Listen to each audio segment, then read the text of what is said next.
Hello, hello, hello. Today is Protest Wednesday. It is August 10th, 2022, and I have guests today.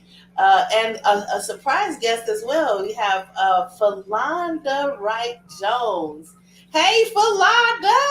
Hi. How's it going? It's good. It's good. It's been a minute, but I'm back. Yeah, I know, right? I had to give you some time to rest. I know you guys have been dealing with some hardships, and I was like, I don't want to impose, so take advantage of you and Jesse. And speaking of Jesse, let's get Jesse on in here. Hey, Jesse. Grace and peace, greetings and salutations and everything. Hallelujah. Okay. Y'all know I ain't got no sense. Y'all know I ain't got no sense. And that's just fine. That's just fine. We can't have too much sense. It's Wednesday. We need to relax. Right. We're almost there. Almost.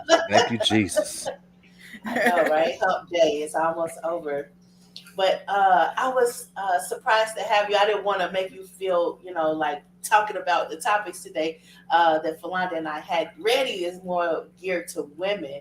But it's good to have a male perspective in on that. So Philonda and I were talking about, the difficulties that we've been facing now with, during the pandemic. How much more difficult, or is it more difficult during this pandemic to be African American, especially with the Black Lives Matters going on and everything? Is it more difficult? I don't feel like it's more difficult. So I think for me, coming from like generations upon generation of survivors, that this didn't affect us. Like the majority of the Black-owned businesses that I support survived the pandemic. Like they were able to function, they were still being able to be profitable and make the accommodations we need because we're survivors. So I feel like it wasn't difficult as for that. The only alterations was having to make accommodations for the older members of our family, like making sure we were safe and being safe for them. But other than that, I don't think it was much, especially coming from a group of people who have just been in survival mode. Like we were born in survival mode. Exactly. Like, when are we ever gonna not be in survival mode? Right. Like this didn't really phase us. Like being thrown for a loop going to the store and not finding toilet paper. Now that was hard. Right. That was a little jarring. But other than that, like as far as meals and look, I come from a household where you make that one pot of spaghetti and you got a meal for a couple of days. Amen. It's called leftovers. Right. So financially, like I feel like I'm one of those people. I feel like I benefited from it because we saved on gas, not having to go to office. And the commute here in Atlanta is trash. Just the transportation system altogether to throw the whole highways away. So we saved the trauma of having to go to hour and a half, sometimes 2 hours to work, depending on how traffic felt. We saved it's a little bit of an echo, Jesse. It's a little bit of an echo.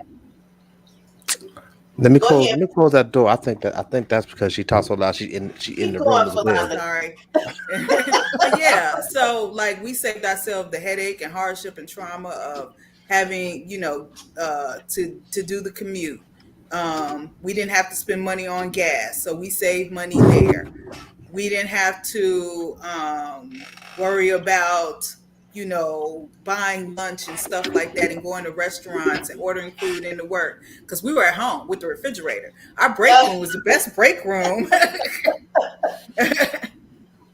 And my own personal traumas with public bathrooms, but that's for another day. No, that's for today. That's why I said I want Jason to feel uncomfortable. Hey, Sade. Hey, Jay Jordan. No, that's for today, baby. That's for today. Because I'm telling you. Like, look. I've never been a fan of public bathrooms. Like, I don't know if it's just me or women in general, but our restrooms can be traumatic.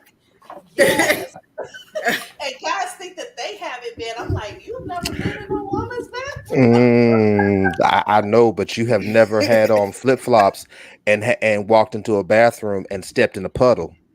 But see, that wasn't water. Yeah, you have, and worse. Yeah, you have, and worse. It's worse to step in. Right. And why is flushing the toilet so hard? Like, turn around, look, and see if what you did is now gone. It's a whole thing. It's a whole thing for me. But I don't like it. And then it's like you go to the restroom in order to adjust yourself and fix yourself and everything. And I remember going to my oldest son. He was in college while he was in high school, and I would go with him, and I would just in the building, not and in the vicinity.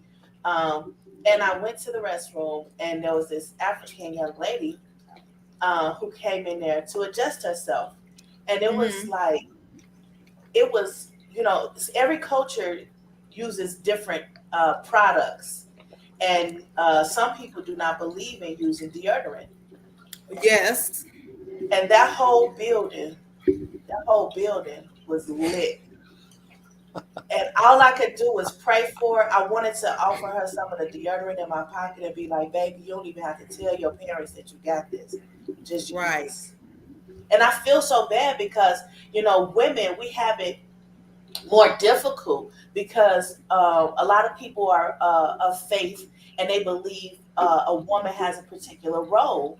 And because of that role, it makes it more difficult for a woman to be able to get away with certain things and feel comfortable because our role is seemingly constantly changing, especially amid this pandemic. And that's why I wanted to talk, more about, type things and things that deal with women. And I didn't think that, that would be appropriate with a guy because I don't want you to feel uncomfortable. But yeah, you guys are putting pressure on us. Y'all need to back up. I promise you, there is no uncomfortability on my end, but I promise you, the guys that are putting pressure on y'all probably have no life of their own, they don't understand smarts and regular things that y'all go through. I try to be compassionate with y'all. I do. I got my wife, my daughter, my granddaughter. I know y'all got issues. I'm used to it. Yeah, and it's like, it's very uncomfortable for women because I don't think guys know how vulnerable we feel when we go to the bathroom. Like Philanda was saying, it's a certain vulnerability there. You guys, y'all can stand up and somebody say fire, you can still run. With women, they got a whole lot more they got to do. Right. And if it's a guy, have you ever accidentally went into the men's stall in the public restroom? Oh no, I've had to recently. Recently I went to this little bar by my house and me and a friend were just having a girls' night out, and I don't know what was going on in the women's room. Like somebody knew somebody went in. We never knew when the person ever came out. So you got decisions to make. And I'm like, look, I'm gonna have to go in this men's room. I'm gonna have to go in here. Look, it's gonna happen. And luckily, it wasn't one with multiple stalls. Okay. But I'm saying, have you ever went into one that was multiple stalls and you didn't know? Oh yeah, I've done it before. No, actually, I wouldn't say I didn't know. I knew. I was like, look, at this point, you ain't got nothing I ain't seen. I gotta go. The women's bathroom has got a line around the corner, and I'm an adult. I'm a grown adult, and we have a clause in our marriage. Like if you use the bathroom on yourself at a certain age, and it's not like one of us, you can't get out of bed. There's a divorce clause. Like, what? Just that's a fact. Yeah. Was that your doing? It was. No, that was a mutual thing. What happened? I I That guess would y'all don't listen to wipe and clean up No, after your no, bathroom is not in the vows. You clean yourself up. no. We like what I drink. He don't drink, but I drink. So I was like, look, either I go or no, I can't wait in this line. I'm one too many drinks, one too many cocktails in. So look, I'm like, look, you ain't got nothing I ain't never seen before. okay. You gonna be But all right. but sometimes guys get curious and they know it's a woman in there and they'll peek. Have you had that problem? No, I've never had that problem. If they do, I'm like, hey, hey, hey, hey, this show costs. If you're into Hello, that, this show costs. my I, sister. like years ago, I like, okay, so growing up in Chicago and being in downtown Chicago, remember when it's now Macy's, used to be Marshall Fields? Uh-huh. So I have been in the store before and going, up the escalator or, going around in the store, and a guy followed me and was trying to look under my skirt, like boldly. And I turned around and I was like, look, at this point, you'd have made all these laps. Don't think that I ain't, let me just go ahead and acknowledge you. And if you want to show, pay me. Do you have cash on you? You trying to Now, see something? He was like, oh, no, no. I was like, no, because you've been following me the whole time. You've been checking out my rear end and I got a skirt on. You've been trying to get a little peek in. So I'm just saying, why not just cut the middleman out and pay me? Pay me. and why do they make skirts like that? African American women got this big old butt. They got this Right. big old butt, and it's like I keep adjusting because after every child, that butt got a little bit bigger. Sorry, Jesse. And it's like Uh, the back of it just keep on rising, and it's like you don't Right. have control over that. And then you out and about, and you don't know. I was in a Walmart one time, and I just had on my sandals. I'm just chilling or whatever, and this guy. Normally, a lot of kids come up to me. I don't really know why, but it was this guy, and I think he had like really Teddy, really. That's funny. Hey Ty, hey. So I was like just chilling and whatnot, and this guy runs up to me like he knows me, and then he touches my feet, and I'm like, I just freeze. I just freeze. I'm like, I don't know what to do, but I could tell looking at the young man that he was on the spectrum.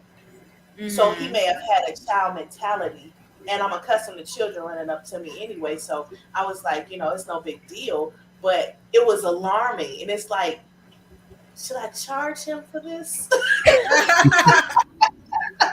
Like, Look, you can touch, but you gotta pay. the one time I should have charged when something inappropriate like that happened in public, it caught me. Like I'm the kind of person that if you come at me on some craziness, I'm gonna call you on your craziness. So this me and I don't know if they're not gonna watch this. So I mean, like, I just so love it was me, Shatiri, and Karen had went out to get something to eat after we left the club one night. And so we in the restaurant, and this guy was like, "You got some pretty toes." I was like, "Thank you." And he was like, "Nah." He was like, "For real, for real." He was like, "You put some mild sauce on them," and he was like, "Ah, suck it off." So I'm like joking with him. I'm gonna need some compensation for something like that. I was just joking, right? So this dude went literally to the counter of the restaurant, got some mild sauce, got on his hands and knees, put it on my toe, and sucked it off. I was sitting there. I was like, "Oh, this is really happening." That's before Jesse, I'm sure. That's before That Jesse. was before Jesse. I was mhm. like, I wasn't ready. I wasn't I'm with ready. you, Eric. Eric said that's just nasty, and I appreciate you, sir. Yes, feet are I was like, disgusting, and I am pineapple. with you, Wait a sir. minute. I wasn't ready. Right, had the right feet. Because it's like, now you might start to feel uncomfortable, but this is after 5, and we just really relaxed today. Mhm. Oh, I'm already in tears. And it's like, I was at UIC, downtown Chicago dorms, and I was just coming out to get something to eat, and this guy, I don't know why he was doing it, but he was like, yeah, pineapples, taste make a woman taste good. I'm looking like, it's that inadvertent ask. And I'm like, oh Right. my goodness. I'm like, I need to get up out of here. It's Like, look like at the the things you time. guys Look at do. Y'all just really make it like impossible for a woman to feel comfortable. And it can be flattering to an extent, but at the same time, it's kind of uncomfortable because it's like, man, I'm scared to go out. That's why a lot of times, like when you said Philanda, you was like, you'll put that body count on in church. I was like, time. what? I was like, yeah, I run into too many uncomfortable moments incidentally. I'm not even, and normally, you know me, I'm dressed from head to toe. I'm not showing Hmm. anything. But Right. it just so happens that the dresses I've been wearing lately, it's because it's summer. It's like these cotton dresses, and it's like a t-shirt. So it's basically a long t-shirt, and it's got like two pockets on the side, but it's like fitting. It's not fitting to the point where I can't, it's not showing like, dimples and satellite and all that Right. time of day. That you like, oh man, I can see that from the satellites, you know. Anyway, so it's not showing anything like provocative or anything like that. But Mhm. everybody in the store was like, I couldn't tell if it was the headgear because now I'm starting to try to be like, okay, I'm gonna do something different. Everybody's, Mhm. talking about how they combing hair and they're wearing different type of wigs and weaves and things like that and braids. I'm Mhm. like, well, nobody's really rocking these here, so let me try to see, switch it up a little bit, do something different. I don't know if it Right. was gear or if it was the dress. But I noticed a lot of people are saying that they can't feel comfortable wearing something like this on their head in public because it's a more heightened sense of not just sexism but racism. I think, like, for our, like, ever since the Monique made that comment about it, I think it has, like, and I get it. Look, I grew up old school. Your mom be like, don't be going out the house with rollers in your hand, stuff like that. I grew up in that age. But when she started talking about people in bonnets, then people started looking at like turbans and scarves and wraps, that was the equivalent of a bonnet. And now we need to feel ashamed about what we do with our hair. If it makes you uncomfortable, then you have to ask yourself what makes you uncomfortable about it. What makes you uncomfortable with what I'm doing with my body? Like, that's absolute ridiculousness. Like, if you don't like it, my hairdresser charges this, braids Hello, cost this, right? wig And then cost you can that. comment. Right.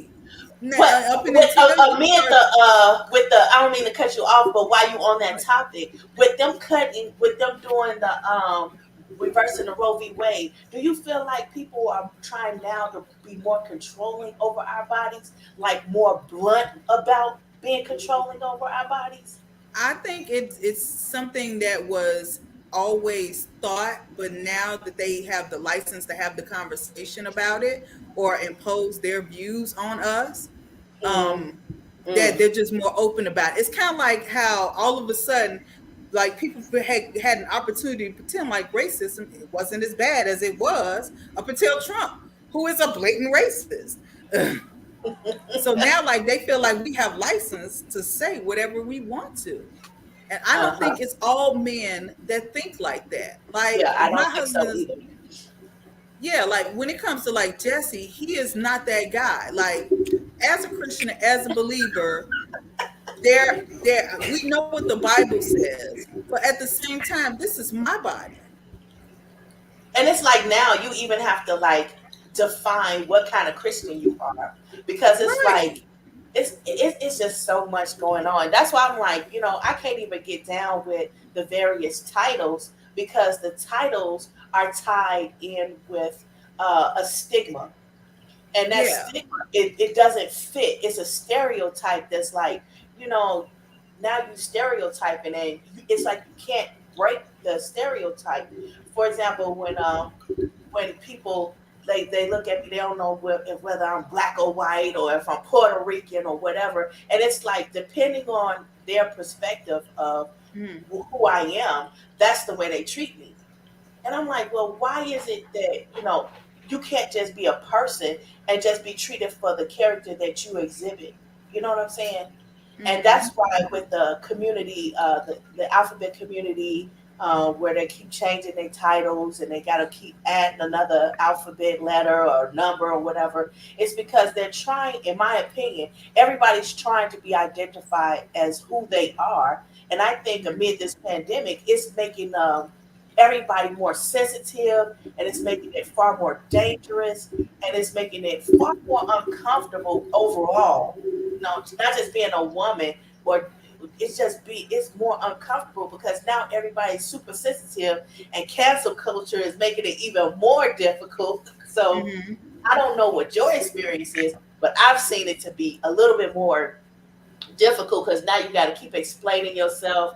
Like I have a business partner, and she's a white woman, and it's like we get along cool. We got along cool um, before the pandemic and before the QAnon theories came out. And it was like, I feel like just because times change, it doesn't mean that the interactions between the people have to change. But it seems like it has. It seems like people are following trends that's like perpetuating those stereotypes and that division needlessly, in my Hmm. opinion. And I think that a lot of this the time people are spending alone in quarantine is making it more problematic, and that's why now we're seeing more people, that's discontent, and they're going into public places where it should be, social gatherings should be relaxed, but they're shooting it up.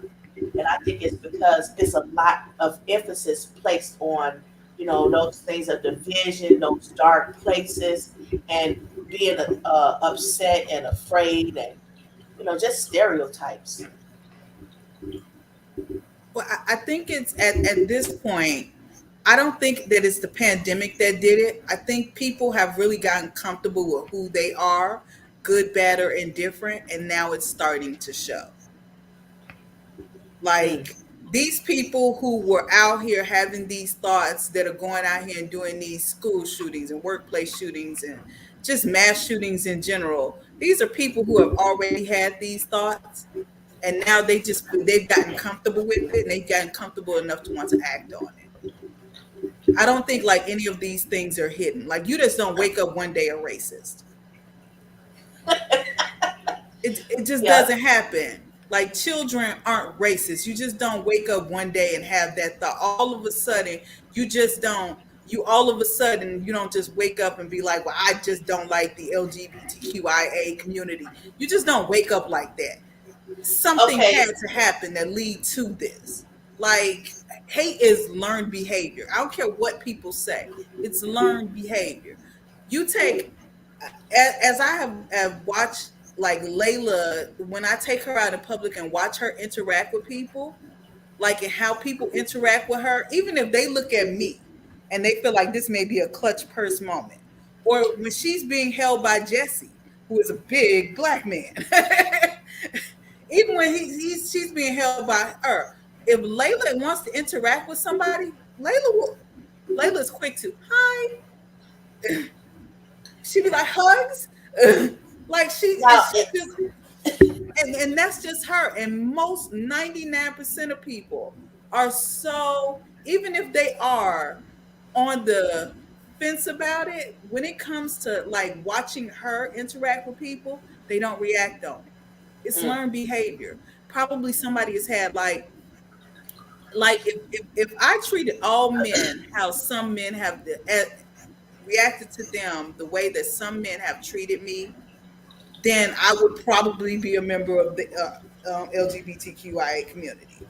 But I don't judge my husband by what every man does. And I think that once we've had these interactions, and these people have had these interactions, or they may have had an incident, or they're so, for lack of a better word, mentally soft that they're influenceable. They sat in and just intook a whole lot of bad information.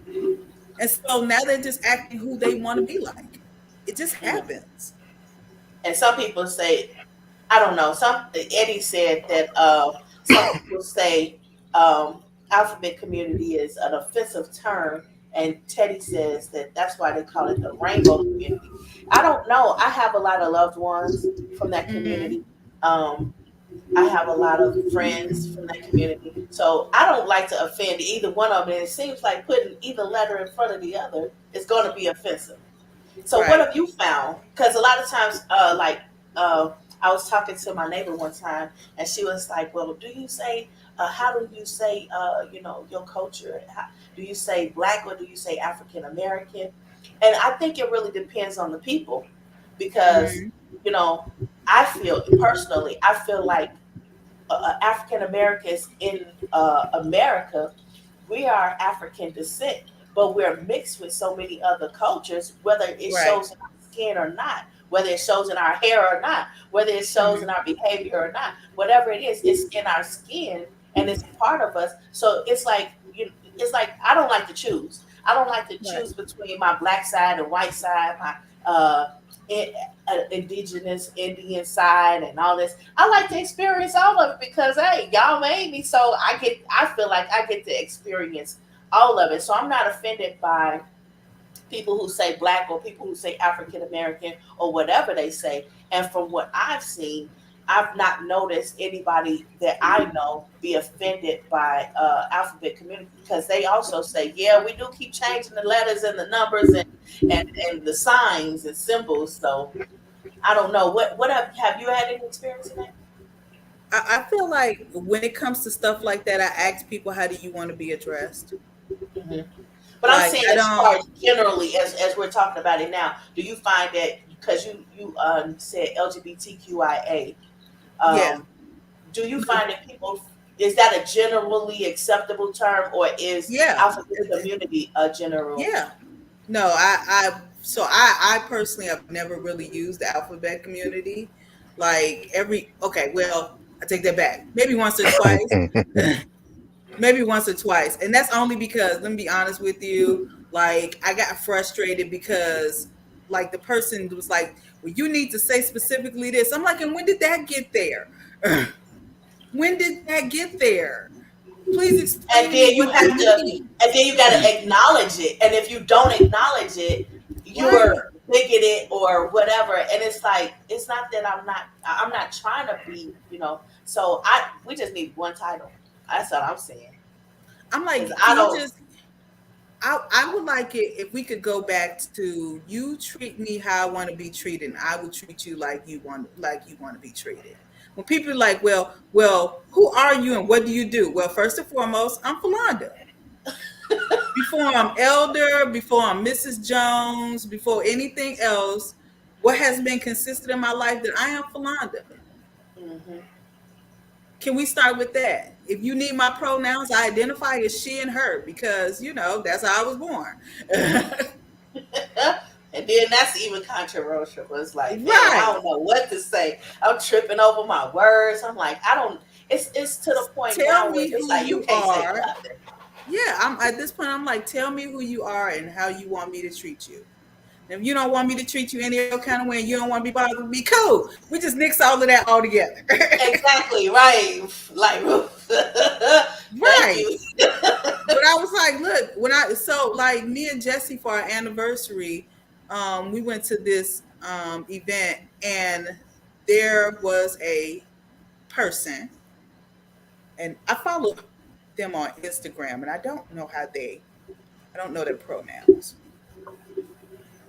She and her. So we were there, and so for this event they were dressed elaborately, and it Mm. was a little.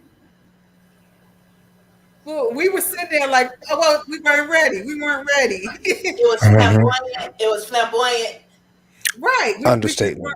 weren't. Hmm. Yeah. Wait, no, you gotta describe it. We got time. Describe what it looked like. What are you saying? I'm gonna let her describe it so we don't get kicked off because I'm a very descriptive and colorful speaker.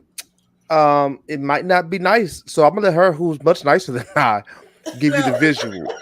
I so remember. I just yeah. they had on like this corset top and skirt and very high heels, and you could clearly see they were not born. she, right. Uh, And they had elaborate like Bridgerton 2 type. feet tall hair, like a Bridgerton costume. And this was not that kind of event. So I was like, what so we what kind were of event taking, was it? What kind of it event was was it? they have this art exhibit here called the Illuminarium. So it was a Christmas Wonderland exhibit where they project on the walls 3D scenes. So you're in the art piece. Uh, so he or that person thought they were being artistic, maybe. I no. So here's what I found out, and this took time. So I asked them, is it okay if I take a picture of you? Um, and this is why a relationship just makes a difference. My spirit automatically said that this person did not feel safe with me approaching them. Oh, okay. And I was like, no, I was like, let me, because aside from whatever you identify as, aside from every day, you are a human being Yes. and you should not feel safe. I was Hmm. like, and for all of it just very elaborate to me. I wasn't ready because everybody else in here like jeans and t-shirts. At best, we were a little dressed up because it was our anniversary. But everybody else was like jeans and t-shirts, like maybe some cocktail wear, but nothing that elaborate. And like their friend had on like a little gown, like a ball gown, the whole 9 yards. And it was a woman that was with them had on the ball gown. So I was like, can I was like, no, like no disrespect. I was like, you're beautiful. Do you mind if I take a picture of you? And so I took a picture of them and I sent it to them on Instagram. And then we began to follow each other. And this is how she lives. And Okay. this is a art form for her. Mm. So regardless of how where she may have started, this is who she is. And I respect that. So you tell me who you are. I I'm gonna treat you go with who you that. are. Yeah. It ain't my job that I'm not God. I'm not here to judge you. If you ask me a question, I'm gonna give you the truth, whether you like it or not. And I think that that's what's making a lot of people from that community have dark, tendencies, dark thoughts, dark feelings, and feel some type of way. And I don't think that a lot of people are intentionally doing that. Like you didn't Mhm. intentionally, make that person feel uncomfortable. But it's like, as we women feel vulnerable and uncomfortable being approached, I think they feel, a lot like that in that respect. But when you turn around, you was like, wait a minute, you're beautiful. I just want to take the picture. So, I think that was cool. And I think that, it's difficult now to make friends. And it's like, man, that's awesome. I really want to keep that. I want to remember that. That's so freaking cool. And I think a lot from what my experience is with that community, um, we get along famously because the flamboyantness, that's what I call flamboyant, the flamboyantness, you just being yourself, and yourself is live, yourself is lit, yourself is turned all the time, and that's Mhm. cool. And it's like it makes things less drab. It makes things less, I don't know, mundane. But it's sometimes, especially if you've ever been in California or New Yeah. York and stuff like that, you'll see that all the time. And it's like, man, and you just Here looking, in and I know you feel Atlanta. like Here in Atlanta. But I yeah, true. I Like, think like one thing I have learned since being with Jesse is like I'm talking about you like you're not here. It's all right. um I'm used the to it. one thing that I have learned with Jesse is that oh, like Jesse. you have to be like once you get comfortable with yourself, then you don't owe nobody no answers. Like even Mhm. when like I'll be like, well, Jesse, like other people are drinking around you and stuff, and then he'd be like, I just don't drink, and then people be like, why not? And they're asking questions. I'm like, just let him be. Let him be. Why we can't just let people be who they are? I think it comes from a mindset in general in the society that people are not comfortable with themselves.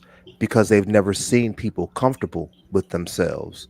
And so as a result, they're also uncomfortable with people who are comfortable with themselves. Mm-hmm. The LGBTQ plus community, most of them are QIA, comfortable QIA 2 plus. I'm just saying if we're gonna use the that letters. I don't know all the letters. I got up to Q and I know that there's a plus somewhere. Um and I don't say disrespect. I just don't know. But I think that because most of that community historically is comfortable once they come out with whatever it is, whether they're gay or lesbian or bi or trans or whatever. Once they come out, they're comfortable, and because we as a society are not comfortable with ourselves in general, we're uncomfortable with their comfortability. So, in order to make ourselves feel better, we want them to be uncomfortable. But the truth of the matter is, if you just allow them to be them and you be you, it's all good. And as long as you have compassion, my experience has been as long as you have compassion, as long as you have and treat everybody with the same compassion that you would like to be treated with, where like Philanda was saying that she's just Philanda. Well, at the end of the day, let me just know your name. When people get it, our job is doing that now, where they're asking people to tell everybody what's your pronouns and everything. I said, I'm not telling you my pronoun. I don't really care. Just call me Jesse, because you can never go wrong by calling me by my name. Mm, Mm-hmm. If you call me by my name, I'm gonna answer. mm, And so I endeavor to try to know people's names, or at least a nickname that they're comfortable with me giving them, because I'm horrible with names too, but I'm great with my nicknames. Let me give you a nickname, and we can work with it. But once that happens, we can operate on that level, and everything else falls into place. It is not my job to change your mind, your opinion, your whatever. It's not my job. And the uncomfortability in terms of approaching comes from they understand, much like most women understand, that i- you are at a disadvantage because when someone is approaching you all, you don't know their intention. mm-hmm. And because historically, not knowing someone's intention can get you in a lot of trouble or a lot of problems, you have to be on guard. I heard a comedian say this, and I promise I'll shut up. I think it was oh, I can't think of his name now. The skinny white comedian I like from New York, John Mulaney. That's his name. Okay. He was talking about his girlfriend. And He and technically, his he girl. from Chicago. Okay. Yeah, but he was in New York when he was talking about this. Okay, You all trying to steal right. Chicago thunder? You trying We to weren't steal talking about where he Chicago was from. Okay. We talking about where You he was gonna give us John Mulaney back?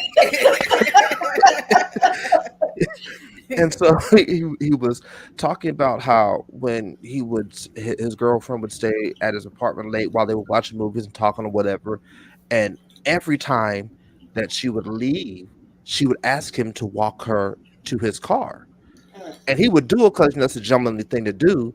But he didn't recognize, why is it that you have to keep asking me to walk you to your car? It's right downstairs.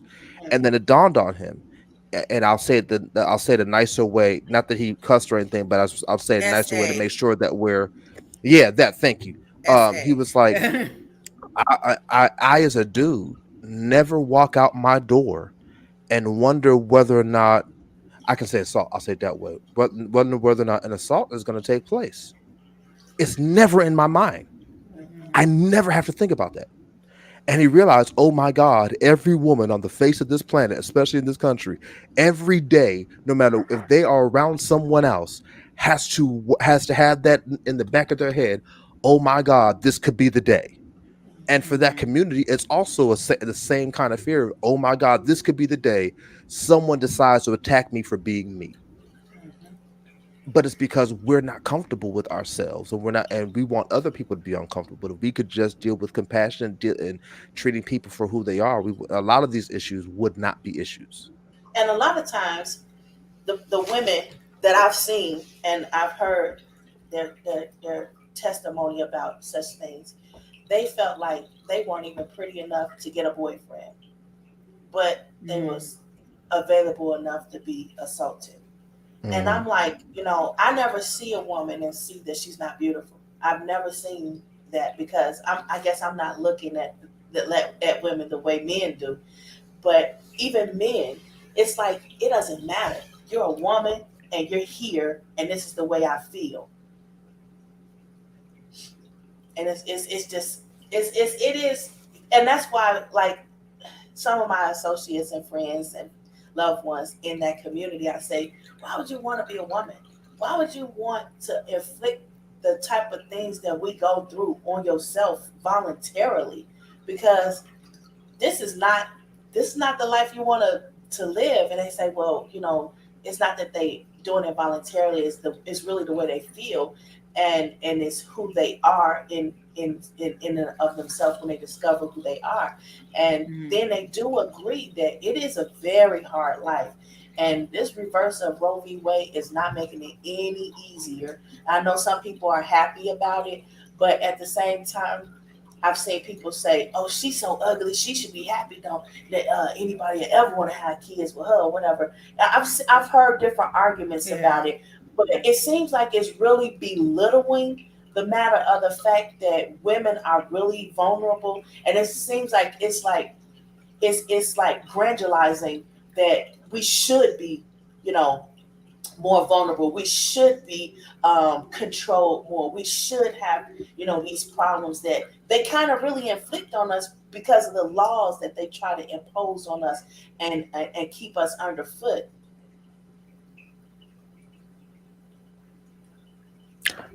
Yeah, factual. Historically, rarely call a black woman beautiful. Yeah. Yeah, and it's I don't know. I think with the pandemic, it just makes it's been making it far more um, problematic, and that's why a lot of people are just really busting at the seams, and they're doing far more shootings than they were before the pandemic. Now they was tired before the pandemic, so I'm not saying that they were tired before the pandemic. I think it has been a gradual growth that we never saw. And so now that the dam has busted open and all the water's coming, we're now like, oh my God, what are we going to do? When the cracks in the foundation were already there. Hmm. So we have been we've raised a generation of young people who don't know how to communicate with each other, period. Everything is done through social media.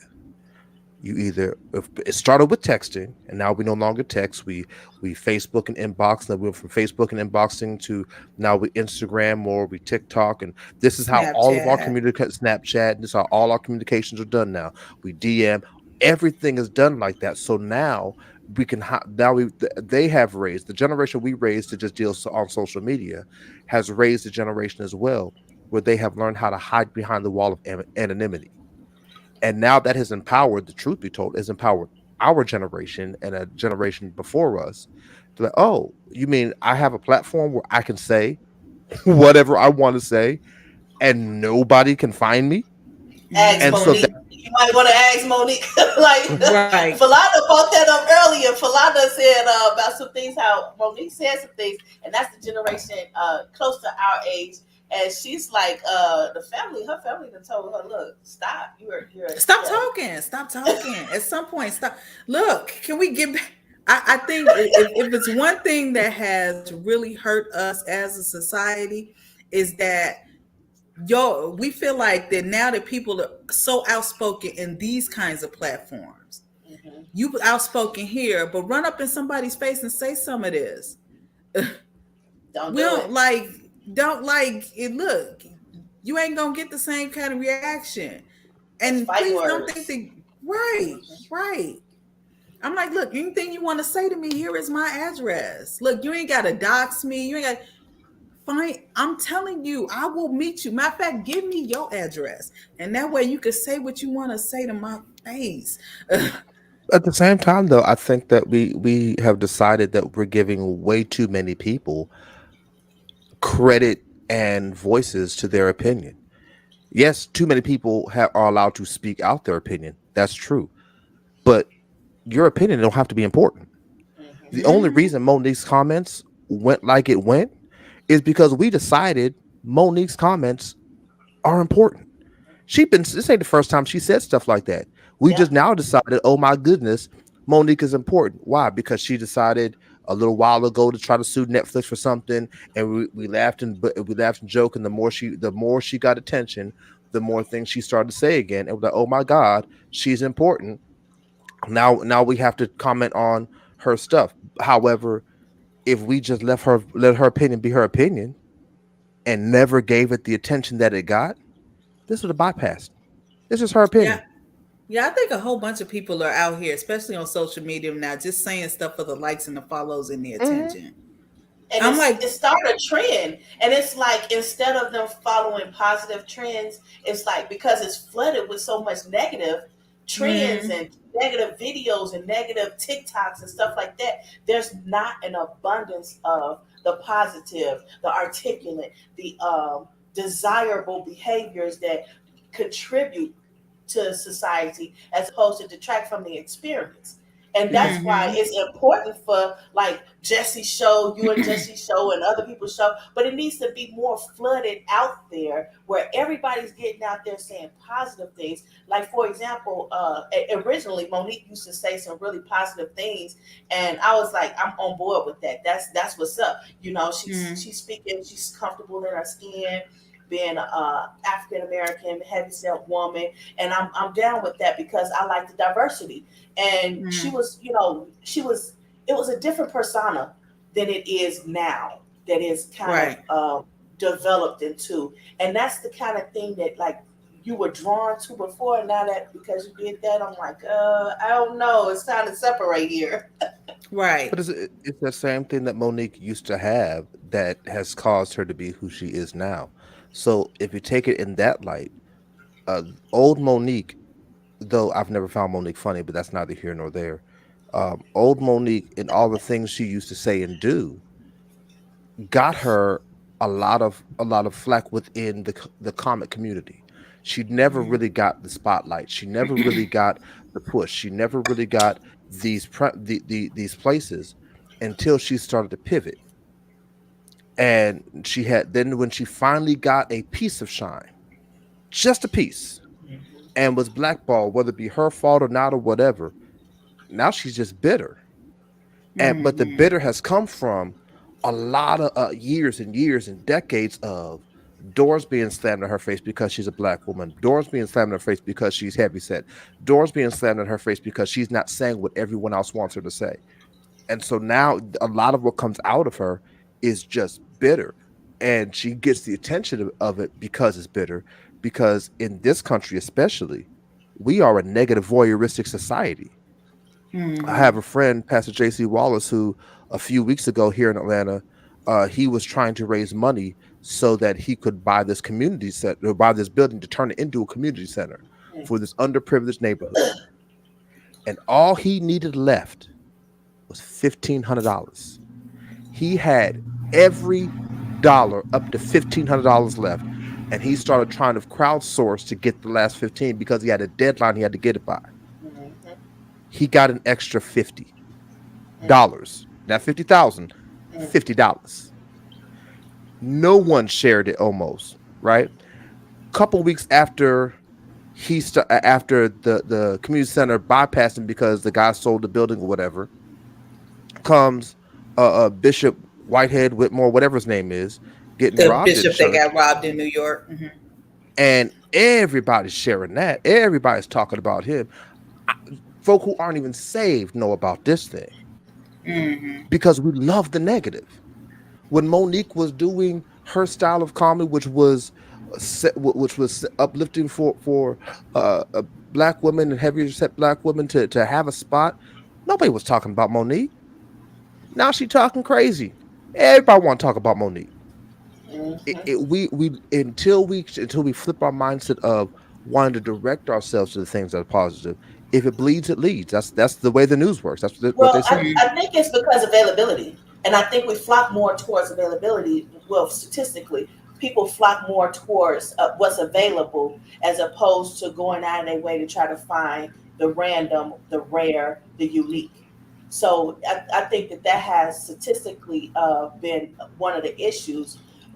And from that, I gather that because just like you said, Monique was altered by just a little bit of fame, and it's not just Monique; it's different ones. Hmm. When different things happen to them, it alters them, and that's why I was curious to what you guys' experience was about the traumatic experiences of the pandemic and how that's impacted the culture that you've seen, and we've talked about two different type of cultures that we've seen, but it's like it goes without saying that there is an alteration there, and it's like, what do we do to make that alteration more positive, to put more positive energy out there and flood the system with that, to make it more readily accessible so that people aren't more likely to look at that. They would have to go out of their way to see the negative, as opposed to what they do now, where you just turn anything on and there it is. Like Lizzo. Now Lizzo had a great, idea, a concept. She had a great concept, but I think it went way left because of all the negativity that's out there, hard trending. But I Mhm. think, at the essence, at the core of what she was trying to do, I think that's a great concept. Because especially with the pandemic and a lot of people gaining all that excess weight, and they're being, um, body shamed because their body is changing, because the trauma that it's enduring. So I think the concept is great, but it's like, because there's so much negativity out there, and everybody wants to market in order to get those likes, to get those views, to get those shares and subscriptions. It's like, okay, so I have to do this. They feel compelled to conform to the negativity. Ty laughing at the wicked, and what did Eddie say? But go ahead, guys, comment on that. But yeah, so when it comes to stuff like that, I think, and I follow Liz on Instagram. Me personally, I am I am tired of seeing black women just be portrayed as we are angry, we are negative, we are products of our environment. I am intentional. It's not even just black women, to be honest with you, anymore. It's just women in general. Like, if Hmm. you're not out there spewing out some venom, then don't nobody want to hear what you have to say. So I'm making my point. Like, I follow Lizzo. Like, I heard a little bit of her music, and I was very impressed with her being able to play the flute. And now, after following her, I found out she can play several instruments. She's very talented. She is comfortable in her skin. She is a plus size woman who is comfortable in her skin. Whether it's healthy or not, I don't really care. If you Right, it's got not my problem. 25, right, if you got 25-year olds who are gym rats dying, dropping dead in the gym, please don't.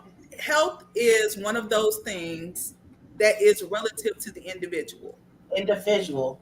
Mhm. Because wrestlers are huge. Yes, especially Samoans. Samoans. Right. Like, those guys are big. Like up until Jesse took me to my first live match, I didn't realize how really big these guys are. I'm like, these guys are huge. Like, they literally are giants. And for them to be able to do all these maneuvers and flips and pins and all these vast, examples of physical stamina. I was like, technically on the BMI scale, all of them are overweight. Hmm. Hmm. Morbidly. Hmm. Right, morbidly obese. I was like, so people's what the standard, what the I'm sorry, the standard that was created by non people of color for everyone in the world does not fit everyone. It don't fit everyone. So if you find that you are comfortable in the skin that you're in and this works for you, do you. Lizzo is a vegan. Do you, boo? If you like your body, do you. But what we got to stop doing is not letting people just be happy. I'm making my point to follow people and support people who are genuinely, whether I like what they're doing or not, whether I agree with you, everything you do or not, are you genuinely happy in displaying it? Mm. People Why do condemn you think? certain. Why do you think that people don't want to see people as individuals? Why do you think that they have to group them in a category and keep them in a box? The same way that, like, if you've ever organized your laundry, It's the same thing. It It'll rub makes it off on easier. them. Right. The same reason why. So me and Jesse have a really weird conversation because that's what we do about why he don't. So I am the way I was raised. I sort all of my laundry like by fabric, by color, by temperature. So I have like lots of when I do laundry, is lots of little piles of laundry. Do He'd be you like, ever finish? That's all I'm asking. I do. It take me a minute, but I do finish. I do finish. But that's the way I was raised. So for me, it is easier to lump like things into groups and call that thing what it is. We do people like that. We want, whether we realize it or not, we want to sort people and lump them into categories that make us feel comfortable. Mm. When none of us fit, when like we're not, you would never be comfortable with everybody and able to lump them into one category. So Jesse does the podcast with two other pastors. They are very much so not him. Hmm. Like they are two very, I don't know, Jay is probably not on here anymore, but he's one of the pastors in the pastor's crew. And they are very much so not the same. So they are African American or black men. They are relatively young and they're pastors. And that is where the similarities really stop. They don't teach the same thing. They don't preach the same way. They don't live the same lifestyles. None of the above. So, do you have categories? For example, I have two categories. The only two categories I have are the people that I mutually get along with, and those people that I have to keep at a distance. That's the only Mm, two categories. I don't categorize people any other way. It's just by, this is the way you behave. Because I can't, I'm not, and I'm fairly anal retentive, but I don't categorize that like the laundry sorting that you said, the method that you use. I don't, girl, some of these things, I put them items together and I pray, like, Jesus, please don't let this get messed up. I'll put it in there and it come out all right. I say, okay, thank you, Jesus. So, what is your categories, Jesse? Listen, I do everything like I do my laundry. It's black and it's white. Everything else is just what it is. I expect people to be people. So my category is: do I know you? Do I not know you? If I know you, where in my circle do you fit, if at all? Mm, Outside of that, I don't care. I let you be whoever you are, whoever you and are. based upon who you are, that lets me know whether or not I can deal with you or not. I don't deem you good, bad, or indifferent at that moment. I'm very much so a productivity person. What is your fruit? And based upon whatever fruit you bear, that's how I see you. I call an apple tree an apple tree because I see apples. The minute I start seeing oranges, you are no longer an apple tree.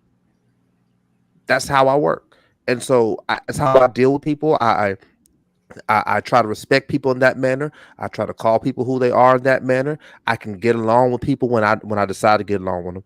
I can get because I really don't like people in general, but I can get along with people how I need to based upon You're in the whatever it is wrong I'm field, doing. then. You can't be no pastor. Oh no, yeah, mm-mm. You don't get I can along with love people. I can love you and want the best for you and want to see you to your purpose and not like you. I love you because I want to see you get in.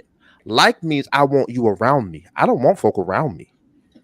I really don't. I'm not really personable all like that. I spend and part of this also because I'm a pastor and the way I am, I spend the majority of my time giving my time and myself to other people. So if I cannot do that, I'm gonna not do that. If I can spend the day with just me and Falonda, I'm so good. I don't need to go out. I won't be around because if I go out, somebody gonna see me, and even if they don't know me, they're gonna approach me. Oh, can you pray for me? Oh, here's my life story. What does God say? They don't have to know me. It happens all the time.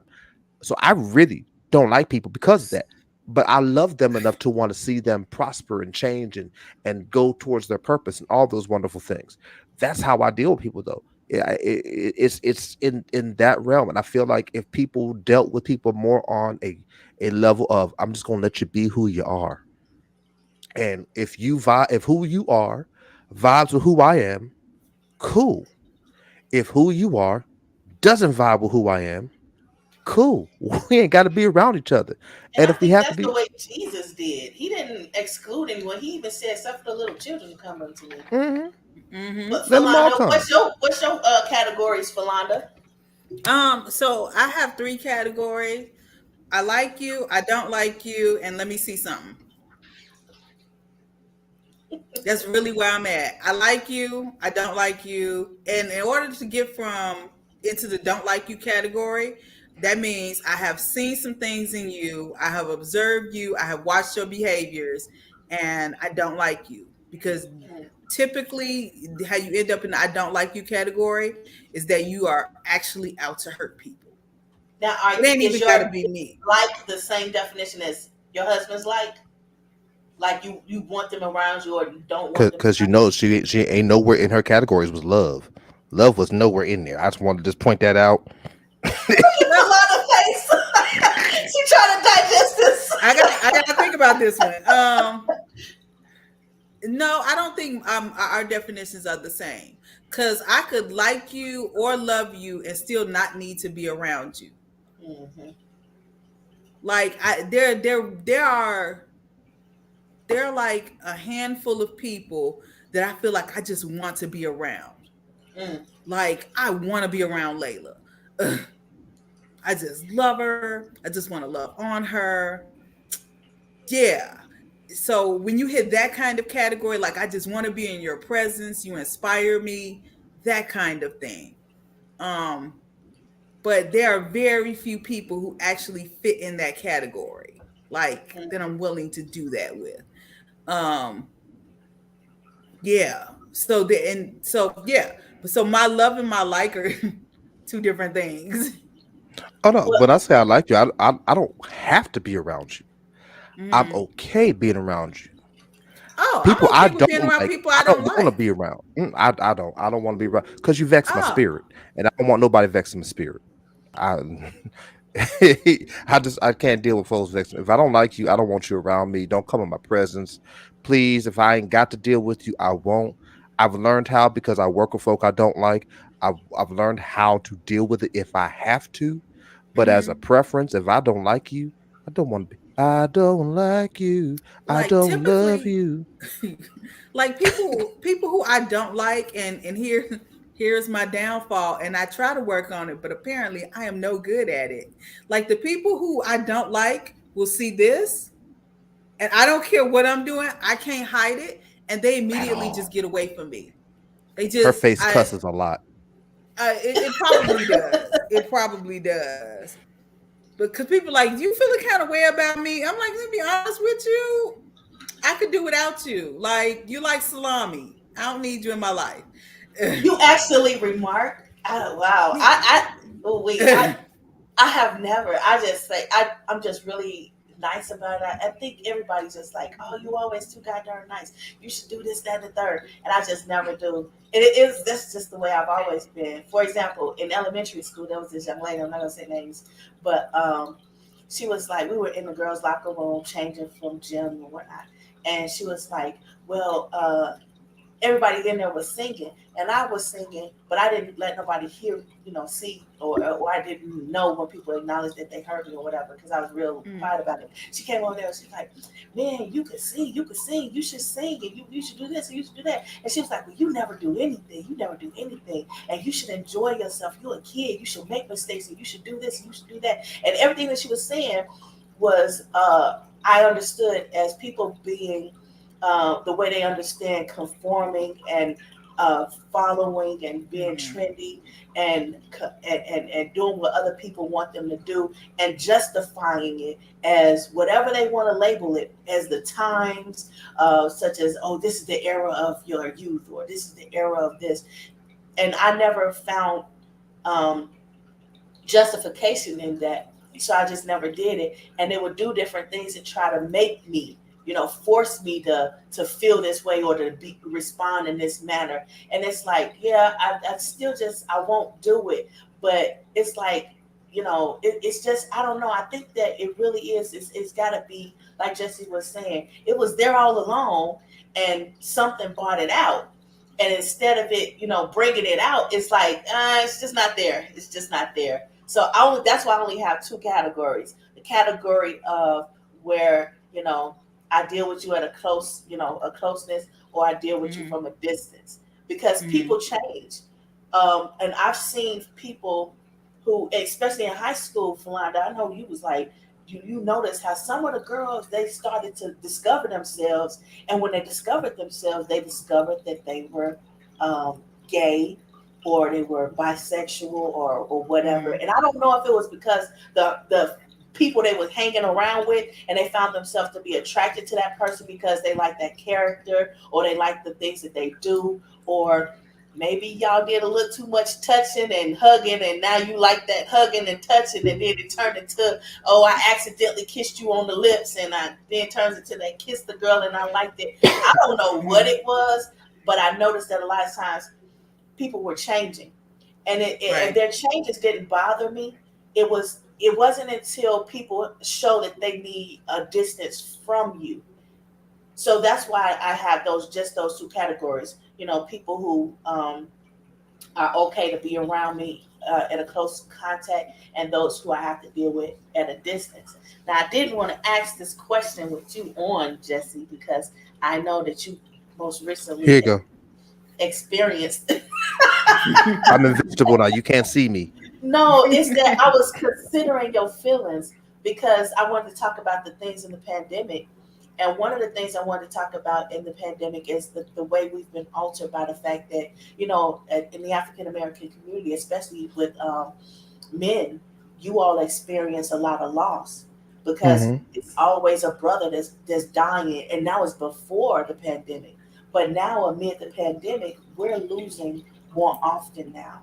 And I know that losing, like one time I was in UIC and I lost 19 of the Shuttlesworth members of the family, and that, I didn't know how heavy that hit me until I saw my grades. And then I had to take a break because it hit me too hard, and my grandfather was in the hospital terminally.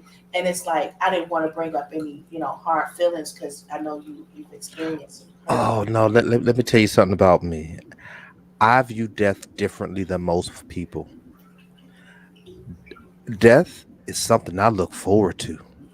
It's the next beginning. I lost five close people to me in a 12-month span.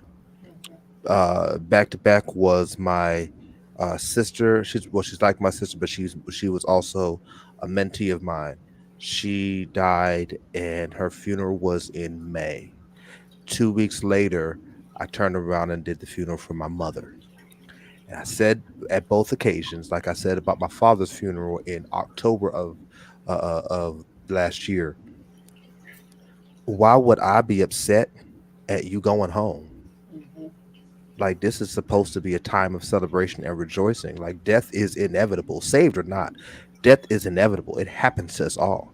You can miss the fellowship, you can miss the time, but it just is what it is. So I look at death completely differently. It doesn't. It People will look at it and like, oh my God, are you gonna take a break? And when are you gonna cry? And when are you gonna break? I'm not. I'm cool. I've been dealing with death since I was 10 years old. At 10 years old, I lost half of my friends in a fire a block away from my house, Mm, and I saw them of my best friend of the friends in that family. I saw them zip his body up in the body bag. mm, So I've been dealing with death a long time. It's a part of life. It really is. I think a lot of people were impacted by a lot of loss in the pandemic because for whatever reason we have started to feel like we're invincible and nothing's ever going to hit us in this country, and then after nothing's ever going to hit us in this country, nothing's ever going to hit my city, and then nothing's ever going to hit my neighborhood, and finally nothing's ever going to hit my family. And when all of those lies started coming down, it's hitting this country, it's hitting your city, it's hitting your block, it's hitting your family. It rocks some people because one of the things we don't do, especially as black people, to be quite honest, we don't do a good job of is preparing everyone for death. Mm. We don't do wills. We don't do life insurance policies. We don't do talks about death and what needs to happen. We don't have conversations about heritage and legacy. We don't have these conversations. And so when death actually comes, it takes a greater toll on us than what it should because we're not prepared for it. Preparation stops a whole lot of stuff hitting you the way it should. If right now, if I got a flat tire, excuse me, I'm not supposed to use that word for the folk overseas. My fault. I'm not losing my mind about a flat tire because in the trunk of my car, I have a spare. I'm prepared, so it doesn't bother me. But if somebody doesn't have a spare in their car, and they have a flat tire, oh my god, what am I gonna do? I got because you weren't prepared. You were No, I only did it. Not to cut you off, but I did no, a you're fine. show on whole diagnosis and prognosis and things like that. Why is it from? I said that so people could go back and watch that. Why is it? Do you think that people don't get prepared and they don't want to talk about loss of death? Because I think that the lack of preparedness is a matter of one of the factors that alter us, and that's why we are altered in the way that we are because we're unprepared for one, and for two, we never talk about it. But there's many reasons. But why do you think that people in African American community do not talk about that and get prepared? Like I think that we have unknowingly taught a superstition about it. Mm-hmm. We have embedded it in our culture. If you don't talk about it, then Won't it happen. won't come. Like as long we don't acknowledge it, it won't happen to us. So if you have life insurance and wills and things like that, if you prepare for it, then it's just gonna happen. And we have unknowingly taught, like generationally, down that this is going to happen. And this is something that we definitely, if nothing else, you should have learned from the pandemic that nobody is safe. Mm-hmm. You could be how old or how young, nobody is safe, and everybody needs to be prepared. I think, and I think that takes us teaching in the home. Mm-hmm. Like my mom taught me and she taught me out of necessity at the time. But it is something that I have passed down from, generationally, and I actually teach it to everyone. So, like, when I got pregnant with Ashley, I realized that like I had a life insurance policy for myself because it's Chicago. I'm a woman. I'm a black woman. Anything could happen. I could be gone at any moment. Especially because I was out there living real wild. Let me just be honest with you. I was doing whatever I want to, consequences, whatever. If I'm gone tomorrow, I'm gone tomorrow. At least I'm happy today. But I didn't But want why does nobody it have else. to be that way for us women? Men go out there, they do whatever they want to do, and they're not concerned about a woman snatching Cause them we up or stupid. Cause we stupid. The same things that can happen to y'all for the most part can happen to us. We just stupid. Y'all don't do as many stupid things as we do. We just stupid. it's like y'all got to go out of your way to have a problem, be a problem. Y'all got to like literally like be skateboarding on a banister No, or no, we something. don't have to. We just do it because we stupid. You don't get females excuse me, you don't get women in general doing the stupid stuff men do. We just do stupid stuff because we're taught to that's what men do. We just stupid. So, do you think as a man, like, Hmm. because, so going back to one of your examples, how you got your teeth knocked out, Because I was stupid. because as a young man, as a young boy, we read like men don't hurt, men don't cry, be fearless, be brave. So y'all try all of that stuff, and because y'all survived that as an adult, you fear less, I, or I you don't don't think I don't about it as much. I don't think it's because that Well, we're, come we're on, taught to be Eddie, come fearless. on. I don't think it's that we're taught to be fearless. I Mm. just think that we're not, or that we're taught that we're not supposed to have pain. I think that we're taught that we're not supposed to react to pain. Walk it off is a thing you're told as a young boy. Act like a boy. Big boys don't cry. Those types of things are things that you're told.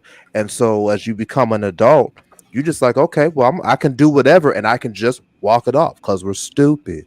So we do stupid stuff, not realizing that there are real life, real world consequences to the stupid stuff that we do. And then when real life, real world consequences happen to us, we're like, oh my God, I didn't think it could happen to us. It's not just like with things that could hurt you, it's in general. This is why STDs in general, we're either super carriers or we are the most affected by it. Why? Because we're the dumb ones thinking, oh, it's not going to happen to me. I'm not going to get an STD. I'm not going to get her pregnant. I'm just going to, because it can't happen to me.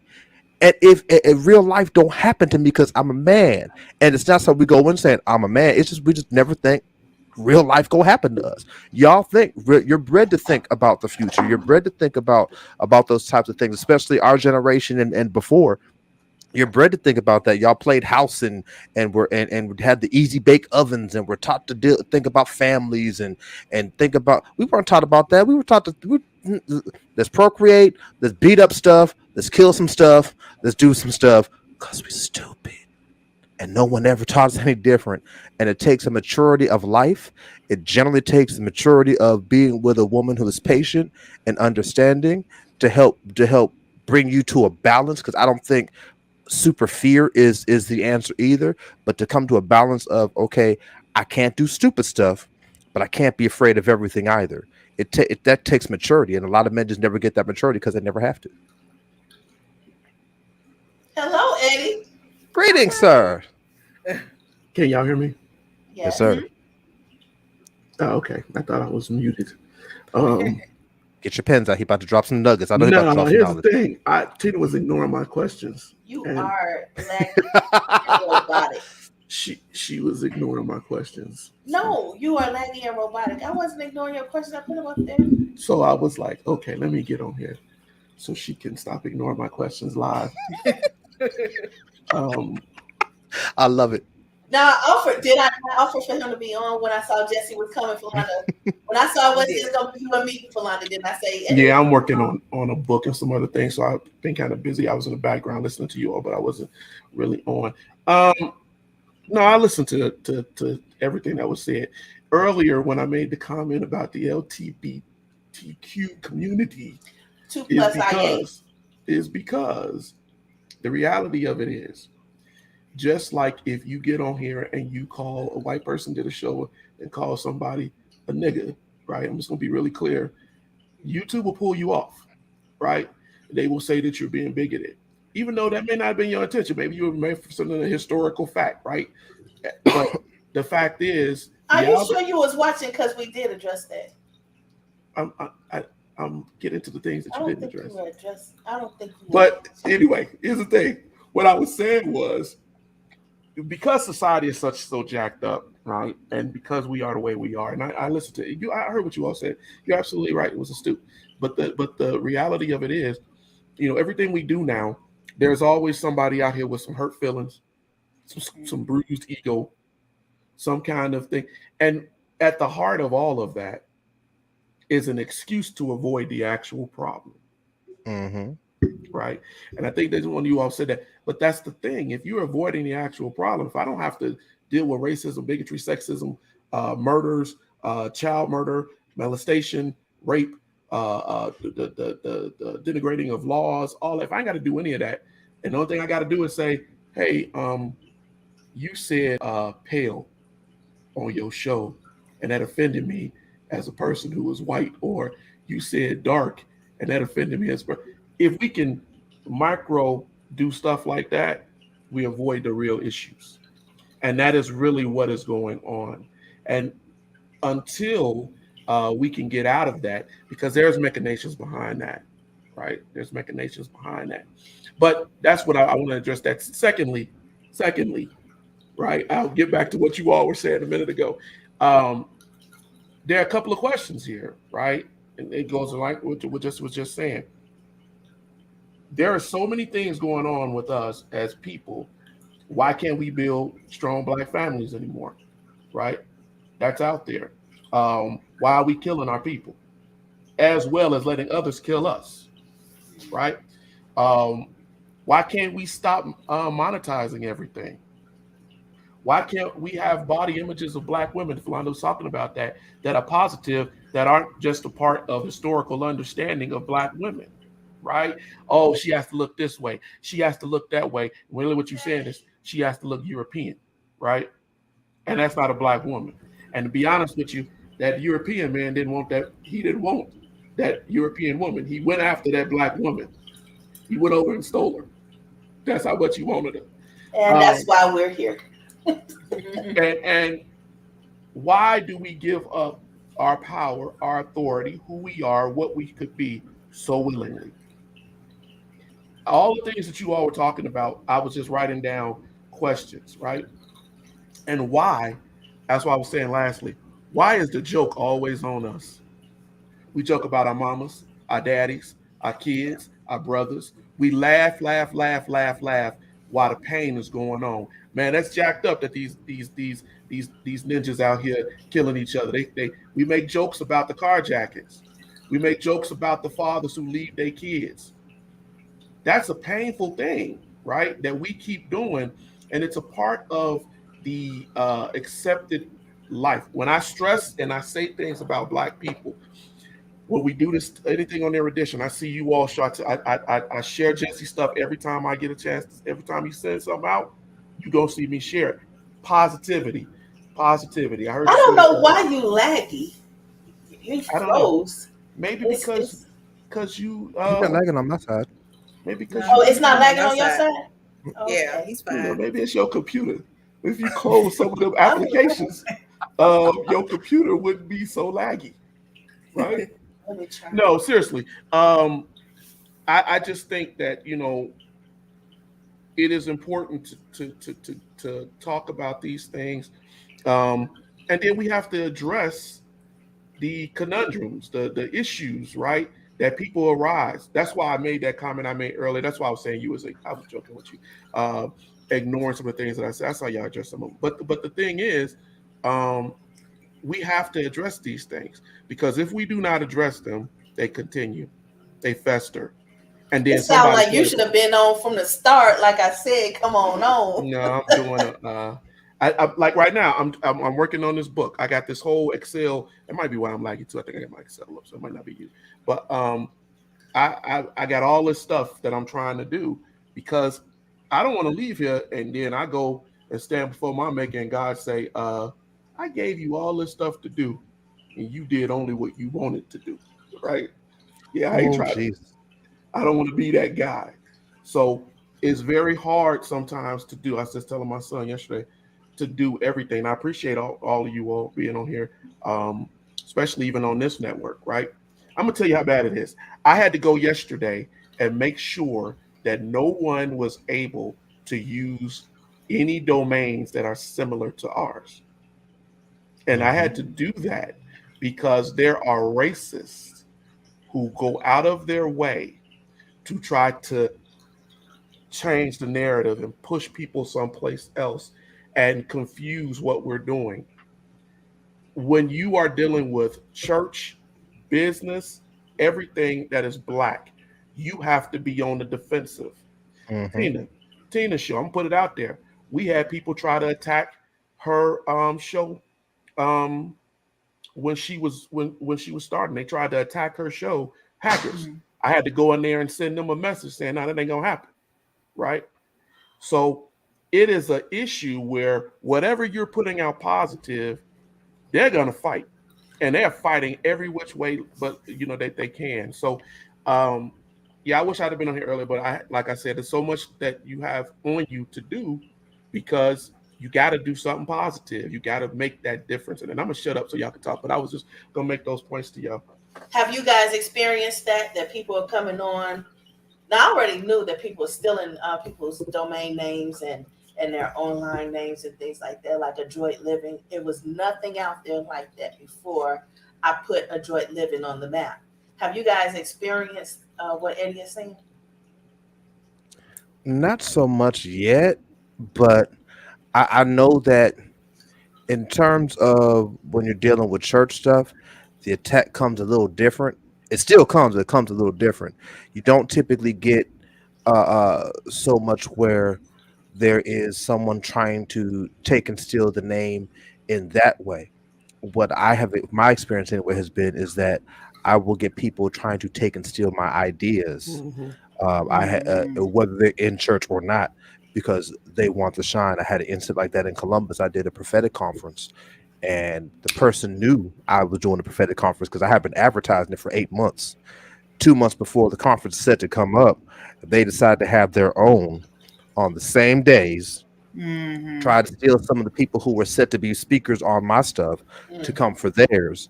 It was a whole thing. And they only did it because this is the type of shine they wanted. Like, so it comes in those kinds of ways, or you get the snakes that come into service or things like that. But for the high praise side, it's not so much where you would get it in terms where you get the same type of attack that you would get in terms of doing black empowerment. You get the attacks from the black empowerment because the oppressor never wants the oppressee to know that they have power. Mm-hmm. There's almost always going to be more oppressees than there are oppressors. And when the oppressees realize there's more oppressees than there are oppressors, the oppressors can no longer oppress the oppressee. So they continually attack that. Our attack in terms of a spiritual manner is just typical stuff the enemy just does anyway. That's been what I've seen in my experience. Yeah, I really haven't seen like on our side. Like there have been more personal attacks than that Hmm. Mm-hmm. have attacks to the business or the ministry. Oh wow, that's crazy. People do it. And you Yeah. know what? But that's how you know you're doing something. Pastor Razor, one of my friends said, that's how you know you're doing something right. And Right. I never That's how thought you of know. it like, Hmm. doing anything. I know it was like uh, one of the doctors here in the group I belong to is he was like, what are you going to do when it's time for you to get out of the background? And it's like, I never, I don't take things seriously because I'm always brushing off the negative. Because it's like, it's so much negativity. It's like you got to really learn to cope. And that's why I was saying, I didn't want to say anything about, loss because I want to talk about the coping mechanisms that we have and see have we changed our coping mechanism. You, Jesse, said Hmm. that your coping mechanism hasn't changed because it's perfect the way it is. And I feel you because that's the way I see death. But a lot of people don't, they don't see it that way. So it is difficult. I've noticed how it's difficult for people to deal with it. And I've even seen some people who are in the church and who were raised in the church and they know that their family members are, God fearing and they live their life, in that respect. So they should know that their father or their mother or whomever it is that they lost, they're going to see them again in heaven once it's all said and done. But I've noticed that some other people had different perspectives. So it's good that you have your perspective out there. I want to get back to Philanda's perspective. What Like is for your me, coping mechanism? um, I think I have learned to just accept that it is a part of life. Like I have gotten past, and I think it's because of the people that I have lost. Like my level of acceptance is different. Um, the only death recently that really affected me was my brother. Mm, Like losing my brother, and I lost him right before the pandemic happened. And it's because that one I literally like none of us saw coming. mm, Like this is why, like when we talk about the perspective of what healthy is, like my brother would ride like a minimum of 5 to 10 miles every week mm, on his bike. Like he was an avid bike rider. He was always active for all intents and purposes. Yeah, he was a little, he had a little belly on him, but for all intents and purposes, he looked healthy. And he literally was crossing the street and dropped dead in the middle of the street. oh my God. So at the same time, like my family was like, well, he's 49. We all saw him as healthy. And immediately the first reaction was, he's a black man. He must have got killed. Mm, Mm. because there was a shooting that did take place like a block away from where they found him. They was like, oh well, he must have gotten shot. He didn't get shot. He told my mom, I'm going to the store, I love you, gave her a kiss on the cheek, asked if she wanted anything, said he'd be back. Got about a block away from the house and just passed away. Oh God. Like, we didn't know. We like the doctors had told him he had high blood pressure, Mm. but come to find out that's the cause of his death. He had I forgot what the heart condition is caused by high blood pressure, but he wasn't taking medication and his heart just gave. Mm. And so like that was the last death that really affected me. 'Cause I was like, wait, this doesn't make any sense. When it Mm. comes to something like that, that doesn't make any sense. But for all intents and purposes, I've gotten to the place where, like, did you do what you have been purposed to do? Is there more stuff you could be doing? If you've got nothing left to do, or you got to the place where you're incapacitated and you can't do anything, then that's not living. Mm. Life literally is for the living. You should be growing. You should be moving. You should be pushing forward. If you have breath in your body and you're not doing anything with it, then what is the purpose? Mm. That's why for like all of the people who have passed away, Russell was shocking. Jesse's best friend Russell, that was shocking because he's younger than us, and he had lost a tremendous amount of weight. Like Mhm. when we saw him at Dad's funeral, Jesse's father's funeral, like I was like, God, Russell has lost a tremendous amount of weight. That's almost a whole person. Yeah, I Mhm. was. So he had been doing all of the things that we claim to be healthy, and then he had COVID, and then he died of a blood clot. Oh Like wow. these things, yeah, like these things just happen. But Russell had did as much as he like. It was hard because we could see the potential. Like Mm. Russell was great. He was a great graphic designer. He had word in him. And he was just in generally like a good person to be around. He had a weird sense of humor, but I liked it. like like he was just one of those people. And he had a wife and a young child. So we could see the potential of what could have been. But at the same time, if God had saw him do everything that he needed to do and it was his time, then it was just his time. And I think that's It's kind of what the. I'm sorry. Go ahead. I didn't mean to cut no, you off. go Go ahead. ahead. So I was gonna say I think that's kind of part of what the issue is in terms of dealing with death, or why we don't deal with death. It's kind of a twofold thing. One, we think we have forever. Mm-hmm. Mm-hmm. The reason, and I said this even at my brother-in-law Falana's brother's service. We think that we have forever. Like we really, it doesn't make sense because in our minds, oh, death is 90. If you ask a 90-year-old, death is 110. Like nobody ever thinks today, and so we never prepare for it because we never think today. I also have I'm a huge word and verbiage kind of a person. I'm really hard on them. Um, I can't stand it when we say that we lost people. You didn't lose them. You know right where the body is at. They died. We soften our language so that we can soften the impact on us, so that we can soften our reaction to it. But doing all that causes us never to really be prepared for the stuff, and it causes us never to be emotionally prepared, psychologically prepared, financially prepared. Nothing is ever really in order. When I hear white people, and especially people of other cultures outside of America, Indians and a lot of the Hispanic community, etc. When I hear a lot of them talk about death and how they do, they prepare. Mm-hmm. Like literally, they have plans in place and they have things that the family should do. And this is where stuff is, and this is our family heirlooms, and this is our heritage, and this is what we mean. And they prepare them holistically from the time they can start understanding till the time it happens, and they celebrate their life, and whereas we mourn death, everyone else celebrates the life. We try to maximize their life in death while everyone else is like they live the best that they can. And because people aren't trying to fulfill their purpose and trying to get the most out of it, because they keep thinking we have time, we're never prepared. People are always in shock, awe, and horror when I say I think I got about 24 hot years left. 65 is the number for me. Oh my God, that's young. Yeah, but I've been doing this a long time. Me and God have had a lot of conversations.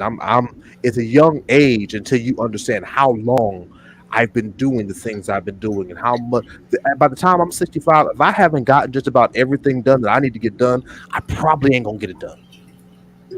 But So I think that regardless whether our level of preparedness is there or not, partly or holistically, I think it causes a traumatic experience because the loss I think that they're talking about is the absence of the body and the mind and the spirit and the presence of their being there physically to the way we can see it. Sometimes I see a fly, for example, and I just smile and I'm like, oh, because I think about that saying, if I could be a fly on the wall, and at the moment you may be thinking about, somebody that you lost that was loved and dear to you, and you're like, oh, there's a fly, and you're like, oh, I was just thinking about somebody. So sometimes that helps people to cope with the absence of the loved ones that they had to say goodbye to so suddenly. But one thing I was telling Teddy, one thing I've seen in the African American community is that we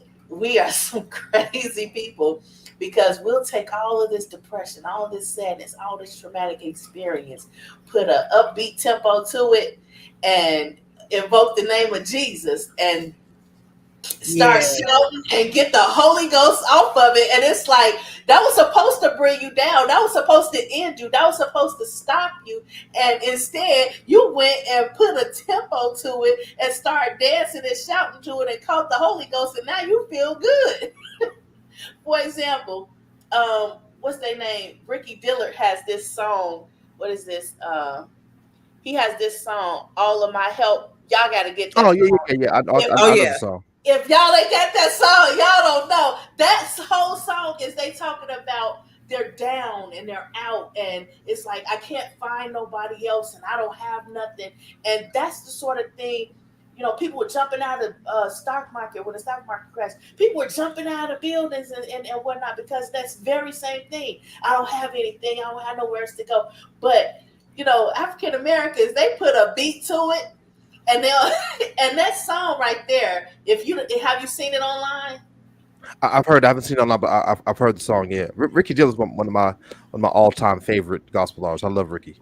They are jamming. They got the purple hair, the white hair, whatever kind of hair they got, and they all of my help. And it's like, what? And I used to be in the choir, and I also sang in Chicago's Holy Convocational a couple of times. And we would get down. We was up there, and it was like, why are they up there so happy? Why are they bouncing and singing and clapping? And how can you catch the Holy Ghost and you so down and out? You about to, like that song Roland Martin recently played, Work It Out, where that woman is saying, I had an eviction notice. I couldn't pay my child needs some shoes and I can't pay the bills, and work it out. And she clapping and she going abroad singing with the church, and knowing all of this depression is sitting back at home waiting for her to get back there, and it's always in the back of her mind, and she's carrying it with her, but she's out there. But that's the thing, it's not in the back of her mind. Like, legitimately, the reason that those things is because there is hope. Mm-hmm. These songs don't just tell of the downside of life; they tell of the hope that comes from the downside of life. Yes, I ain't got no money to pay my rent, but Jesus is gonna work it out. Mm-hmm. I don't have anything right now, but all of my help comes from God. He gonna come through. We have a hope, and it's that hope that allows us to be upbeat about it. At the same time, sometimes it keeps us from preparing for the stuff, because we're always expecting, oh, he gonna work it out. Oh, he's gonna heal him. Oh, no. Sometimes death just has to happen. Mm-hmm. If everybody that ever lived never died, we would have nothing on this earth, because all of our resources would be gone. We would have consumed them all. I think, like, going back to something, Eddie, I'm sorry. Are you done? Go ahead. You good. Okay. Going back to something Eddie has said earlier is like, so for us in the Black community, like for us, taking care of our mental health and seeking therapy and counseling and dealing with our traumas is a relatively new thing that we openly talk about. Like, this is new for us. This is not even our generation that brought this about. It's the generations that have came behind us. These, Mhm. like all these 90s and 2000s babies who have brought this to the forefront for our community. Like, Mm. but it was telling jokes is our was our like that was our therapy. Telling Mm-hmm. jokes. This is what, like, me and Jesse were talking, watching this documentary about the history of these comedians Mm-hmm. and where they come from, like Pryor and Eddie Murphy and stuff, like people like them, Red Fox, people like that. This this was our therapy. Like, Mhm. songs were our therapy. Church was our therapy. Like, it was our coping mechanism for dealing with our traumas. Because if we think about it, if we didn't have these things, we Mhm. wouldn't have made it. We wouldn't be the survivors. We would not have Right. made it through a pandemic, the recessions, where for as much as people complained about, oh my God, during the pandemic and jobs, do you know how many African Americans became entrepreneurs? Finally was like, well, I ain't got nothing else to do. I might as well get off my butt and do the thing that I have always wanted to do and start a business. Mhm.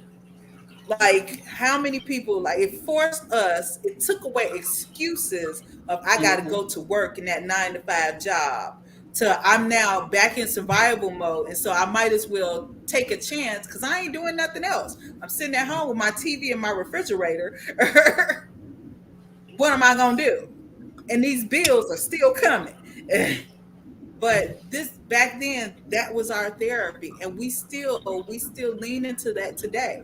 Yes, we do know that we have, there are therapists available. We need to talk about it. We need to actually deal with the trauma. Mhm. If you don't feel good, say you don't feel good. What level is that? Is it I'm sad today, or is this depression? Is this a chemical imbalance? What level is this? We now know to go do that now, but they didn't know that to do that back then. Me and my mom were having a conversation without really talking, like labeling what it was, but we were having a conversation about postpartum depression. Mm. And she was telling me, she was like, after I had you, I just felt really sad all the time. And Mm. so I went, and she went to her doctor, and her doctor was like, well, how do you feel? And she was like, I just feel sad and I can't shake it. I don't know Mm. what it is. Like, before they even were able to label it and call in diagnosis as postpartum depression, because this was in the 70s, Mm. this is what she dealt with. And then I was like, so I didn't know when I had a baby and I experienced it. Like, we had just started talking about postpartum depression, but that was them talking about it. That wasn't us. Mm. Like, my doctor Mm. didn't ask me about that in my 6 week checkup. And I Neither did had I, this, and I had a white doctor. yeah, like they didn't, it wasn't a thing. They didn't ask us. Mm. Like knowing now, like, what is really going on, especially with African American women and the infant mortality rates and our own mortality rates, just trying to give birth. Like, Mm. they have way slid out of line with us. Like, they don't Yes, treat they us the have. same. It's now acknowledged. They don't acknowledge our pain, our feelings, like any of that. So, like, when we're talking, like, me even giving birth in 1996, like, the doctor was like, okay, did this happen? Did this happen? Are you still breastfeeding? Is everything okay? And I had this overwhelming feeling of, I just need to keep her alive for the next 24 hours. I didn't know what that was. Mm. Like, I literally would watch her sleep to make sure she didn't stop breathing. Mm. I didn't know that I was experiencing postpartum depression until it was too late. Mm. Until I had, and this is how I found out. I had signed up for a study, like a for moms, when I was pregnant, and they was like, we'll pay you for your placenta and stuff like that. I was like, well, am I gonna need it afterward? They were like, no. I was like, well, take it. You gonna give me money for it? That's diaper money. And then they was like, we're gonna ask you some questions afterward, and we're gonna pay you for it. I was like, more diaper money. Look, diapers are expensive, sure. And I sat there and I was on the phone with the lady and we were having a conversation. And then she was like, "Do you ever just feel sad?" I was like, "Sad? I don't have time for sad. I got a baby. I'm in school. I got to go back to work. I don't have time to be sad." I was like, she was like, so as she began to ask me the questions, and I was like, "Oh, well, yeah, I kind of do feel like that sometimes." Well, that makes sense. And then I just opened up to her and I was like, "Look, can I just be honest with you? Look, I just try to make sure that she survived every day, like that I don't kill my baby. Like this is my biggest concern, that I don't kill my baby." And then she was like, and then she asked me a couple more questions. She was like, "Has anybody had a conversation with you about postpartum depression?" I was like, "What? Who? What? What's that?" She was like, "I'm going to make a, aside from the study, let me give you the number of a friend of mine. Because this is something you may want to look into. I don't want to diagnose you because that's not what my questions are for. But I just want you to get help because there's help for you." I'm like, this isn't normal motherhood? Like, don't every woman experience this? Because we don't talk about it. When is the last time as we as Black women like got together and really talked about the holistic experience? People, you have the baby. Oh, look at the baby. Mm-hmm. They'll ask you, "How are you doing?" Look at the baby. Does the baby need something? Like, even having my daughter have the conversation with me, she came to me one day and she was like, "Mom," she was like, I just be feeling depressed." And I was like, "Oh man, my mom waited until you were in your 20s to have that conversation with me. And then you just had a baby and I didn't stop and have the conversation with you." Oh, wow. And so I'm like, man, I dropped the ball. But we don't do that. We don't do that with one another. Joy had a baby. Oh, wait, should I be saying names? Is that okay? You already said the name I'm now. not Joy. Okay. I'm not Joy. So I mean, after high school, like a number of girls after like had children while we were in high school, and then or gave birth shortly thereafter. I have never sat down and had a conversation with any of them about it. Oh, wow. We talk about everything else. We have never, as far as close as we have been, we have never had a conversation. "Hey, are you okay?" Like me and Karen, since we're naming names, we talked a little bit about it. We touched a little bit about it. And I think, again, it's because we're joking and laughing through our pain.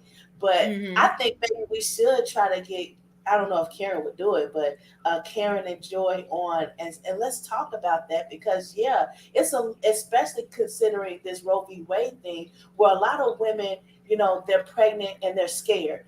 Especially because now they're more limited on their resources of how they could get help and what help is available to them. And it's like, it's not fair because men don't have to worry about that. And they're the ones that's making these laws. And these laws are putting us at jeopardy, even though, they're trying to be more controlling over I our would just like bodies. to say I didn't make not one law. But you didn't help stop it. And you a man. I and had you no should power help to stop it stop either. Let's clarify the man that you're talking about here. Please do. Because I sure had nothing to do with none of this. I ain't got no power to stop them. We did an entire the Pastor's Crew. We actually did an entire podcast surrounding Roe v. Wade because I was palpably upset about it. I wasn't upset like most people would think that I should or should not be upset. Like I wasn't upset for women because I'm not a woman. That ain't my business. Like I support y'all, I back y'all, but I don't go through what y'all go through. So I can't be upset as like y'all are upset. I can only be upset because you've upset my household and my wife is upset. I could be upset on that level, but I can't be upset that way. I was upset because this decision has done something that I was watching Christians rejoice about. And I was like, do you realize how big of a slap in the face of God you're dealing with? I never dealt with whether or not people thought it was murder or not, whether or not where the life cycle begins, because biblically it's unclear where it begins. So you can have your opinion. I can't biblically or medically prove you differently one way or the other. Got some questions though. If it is alive, why don't we count it in the census? If it is alive, why can't I claim it on my taxes in the womb? But that's the practical side of it. I was upset because we were trying to do something as humans that God don't do.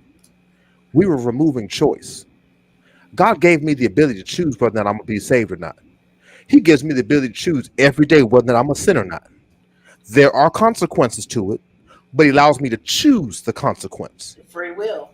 And so, how dare I stand by and be okay with someone stripping away your choice when I still have choice? That's a good point. That for me was my issue. Like, so in terms of that, yeah, I was horrendously upset. But I as a man, I didn't vote for this thing. I didn't put this thing in place. These were Well, I old guess white men. I wonder, since you said that, how do you men feel that you're not fully protecting your women?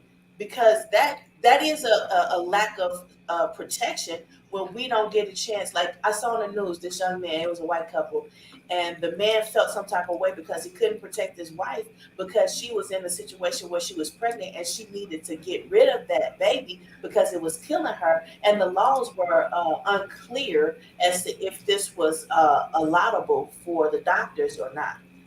How does it make you feel as a man that you can't protect your wife, your women? Well, let me add something here, okay? Because I said this a couple of weeks ago, and I think I posted a couple of weeks ago, and it's something that we need to understand. The term partus sequitur ventrum is not a Oh, I Harry need you to say that slow because I'm slow. I need to Partus understand that one. sequitur ventrum is Okay. not a Harry Potter term. I'm not trying to charm, and I'm not trying to conjure up anything, but that is a legal term, right? And basically, what it meant was what comes from the womb. So when you ask African American men and you ask African American women, right, to get enraged while about Roe versus Wade, right? It goes a lot longer than that. Mm-hmm. Partus Vector Ventrum came around in 1662. And that meant that anything that came out that black woman's womb was owned by her owner, was owned by that white man. Rather, she was impregnated by a white man, Asian man, black man, didn't matter. Alive or dead, what came out of her womb, she did not have any connection to that the white legal system, right, did not own. Colonial Virginia owned. As a matter of fact, when we talk about the Electoral College, and we understand that the Electoral College is designed by how many slaves that they had that they could call. So anything came out of her womb, we call that a slave. So when we don't understand that the founding fathers of our country, that offends people, but it's just the truth, right? They maintain a dominance over our women, even beyond that. Our women, black women, right? And even theirs, right? Because they couldn't own property. They couldn't do anything without that man's approval. Mm-hmm. And it's a twisted idea of manipulating us, right? Into saying, well, how could this be so? It's always been so. Mm-hmm. When you hear black women talk about how they would go in to get a routine surgery done, tonsils, whatever, and they would go in and cut their wombs out, right? This is beyond before Roe versus Wade. And we should get upset that they're doing this, but we should also get upset that historically they have already laid the precedent that they could do it. The Supreme Court does not just look at something and say, hey, this has no precedent. Hey, this has a precedent here. We've done this in courts previous. We've done this in the history of this country, even before this country. And so, unfortunately, we as a people have never been able to have a say. Now, the white people, and I'm going to say it, they are mad as hell. Because in their mind, they're saying, how dare them? But let's understand something. White women, not arguable, it is a fact, did not have the rights that they have now before the Civil Rights Movement. Mm-hmm.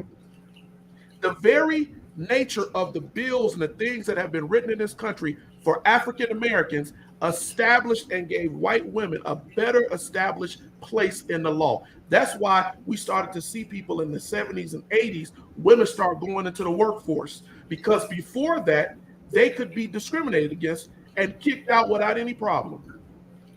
But those protections under the law. So yes, it is something for us to get upset with. It is something for us to get angry with, but we also got to understand the history of it. And I'm gonna shut up. Well, that's why I was wondering, and I posed that question to you guys since y'all on here. Because I think not only should we put more positive things out there and flood it with positive things, but we should put more women type things out here, because like Philanda said, there's a lot of stuff we just don't know, and we're not going to know because it's just not talked about. But I know it's got to make you guys feel some type of way, especially since it is a bit of a historical thing that you African American men can't protect your women. Tina, they're not. Here's the thing: we've created sexism to the 10th power in the Black community. Sure have. So the problem with that is, how do you expect? I'm not saying all brothers don't. How do you expect a programmed Black man who has been told that his woman ain't nothing, right? She ain't pretty. They don't call her beautiful. We don't cherish her, right? Philanda made the point, right, about what they do. Culturalism was stolen from African Americans. We don't understand who we are. And I'm going to give you an example of that. When the Jewish people went through the Holocaust lasts arguably 12, 15 years, right? Arguably, that's what they went through. But the Jewish people had been through different things as a cultural people. We can read in the Bible and see what they went through. But what they had more than anybody else, they had laws, they had traditions. Those things were passed down to them. And so even after Hitler, after whatever you throw out there in their history, if we even just talk about the Holocaust, these people had values. They had things that they could go back on. They had their religion that they could go back on. They had things they could hold on to. The African American traditionally has not had that. It's been stolen from you. And even with the Black church being in the situation that it's in right now, we have people out here who are basically, and I use that as just as a term, they're the children of Israel. They have to wander in the wilderness. They don't know. And like Philanda said, if I don't know, I can go talk to somebody, that I could go speak to somebody. I can't go tell my grandma that I'm pregnant because she gonna call me a whore. I can't go talk to my daddy because he gonna kick me out. I don't have this cultural value that should have been there. And so unfortunately, what we wind up doing is, what do we lean on?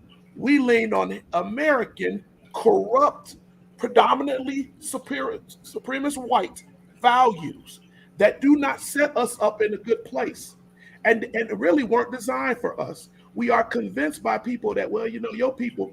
I give an example. I had a girl work for me in the Navy, and she was an indigenous, she's indigenous people. I think she was Crow. And so what wound up happening was, they got in trouble for drinking at a party underage. Do you not know that a white man told her, well, your people drink all the time anyway? She felt something about it and came and talked to me and other petty officer about it. She was like, they said that in my thing. And then they act like they did me a favor because they didn't take no rank from me. But they insulted my people the whole time I was in there, because she had to lean on that supremacist system. And then she had to feel happy that I survived it. They didn't lock me up. They didn't do nothing to me, right? So I survived it. That's what we're dealing with. That's the psychology that we're dealing with. And unfortunately, I will say that again for the people in the back rows who can't hear. Partum sequitur ventrum is not new. You didn't own nothing out of your body, right? And so if you understand that, do you understand that this whole Roe versus Wade thing? Now that's bigger than us. That's what God, right? It was God that pushed to do whatever laws was in place. It's going to be God that's going to push whatever going to change now, right? This is what we have to go through. And I think Ty made a couple of good points. She said, but hope to me is unrealistic. And as an African-American woman, that's deep.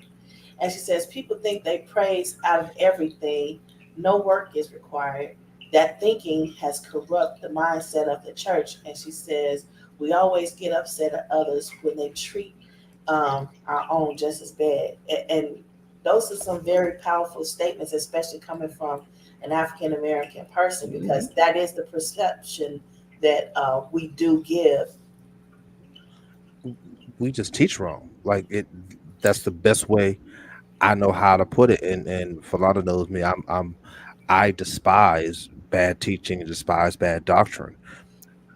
We, as Black folks, and especially as Americans, period, we would rather do what is easy Hmm. as opposed to do what is effective. And I So think give me that's my the little system formula. in and of itself. That's innate in the system, and from my inference, in various Yeah, experience, that's why I don't like the system.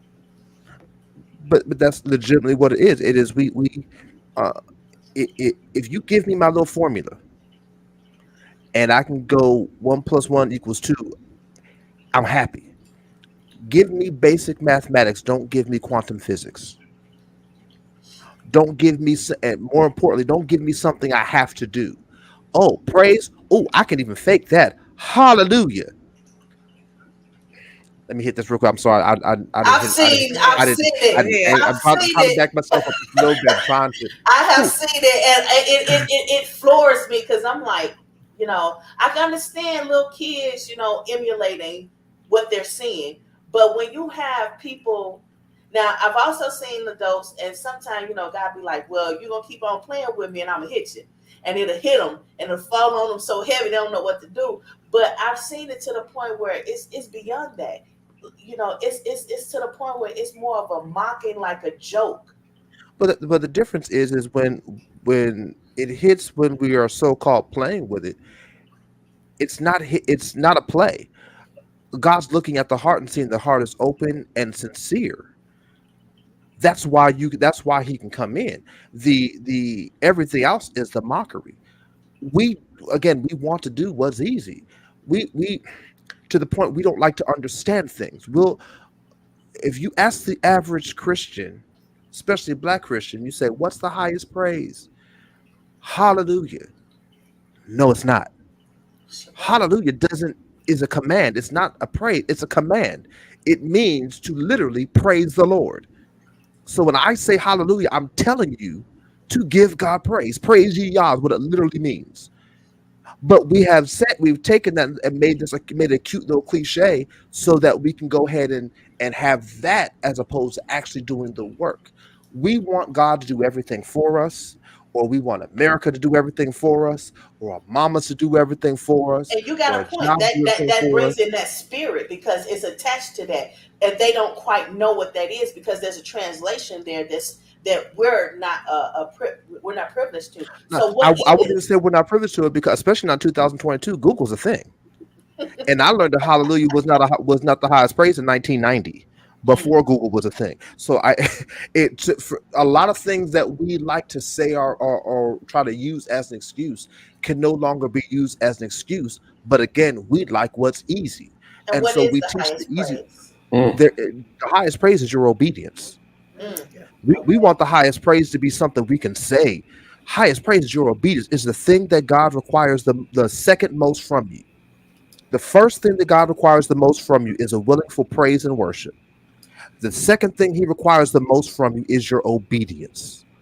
Give me your Jesus said, if you love me, you'll keep my commandments. He You'll didn't say keep if you love me, yeah, you'll praise me. you'll keep my commandments. And so Yeah. yeah, and so if we want to have the easy obedience is not easy because obedience requires me to sacrifice my will to your will. But saying hallelujah, that's easy. I can do that. We want what's easy. Oh, I And pray for until you. and I don't even have to pray. All I have to do is say I'll pray for you. I pray for you. Mm-hmm. I And me that is something I have noticed a lot too. People really get into the whole, oh, I'm gonna pray for you, and they'll just post that on your Facebook or whatever, and I'm they're not quick to really doing it. tell Tina, and Tina will tell you that I tell people, don't tell me that. Because here's the thing, you don't know what I'm going through. God has taken me through my tests, my trials, my revelations, my ups and my downs. Anything God's telling you, he done tried in some way to tell me, Mhm. right? So when you come at me and say, well, I'm praying that God give you understanding, like you got a better understanding than I got. and I'm living in a situation. And that's not always the case. I'm not saying it's always either other. But what I'm saying is we have some got so quick to tell people, I'm praying for you. I'm praying for you. And you're not, right? You're not praying for me. You don't even know what I'm going through. The fact that I'm telling you right now is because maybe I see the light at the end right now. Maybe God is letting me realize I'm coming out of this. And now you're going to come tell me in your sanctimonious self, you're going to get yourself and say, that's okay, because I'm going to pray for you. Well, that's wonderful. I'm happy that you're going to do that. But work with my logic here.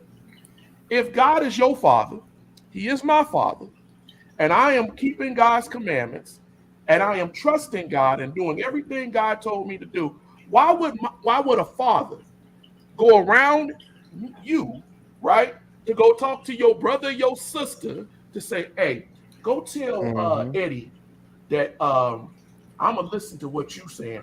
I'm not gonna even hear what he's saying, right? I don't do that to my own kids. If my child comes up to me and says, hey, Dad, this is my problem, and then his brother comes up and co-signs and says, yeah, he got that problem, Dad. Okay, I take that. But I'm not gonna listen to the brother come say, hey, Sean Anthony come up and say, hey, Teddy got a problem, Dad. And I'm never gonna go to Teddy, right? I'm never gonna go talk to Teddy. I'm just gonna go, okay, Sean Anthony, you absolutely right, right? For that case, people will be being committed. They be getting committed in these institutions. Folks will be getting put in jail for hearsay because you taking somebody else's word and not validating what actually is a fact. So I don't see God operating in that mechanism. So again, when people say I pray for you, I take it and go, okay. But I take it really as, okay, maybe you are, maybe you not. But I got to go to God for myself. I got to ask God myself. Lord, this is what I need, right? So, but that's really bad in the Black community right now. Oh, that's so bad.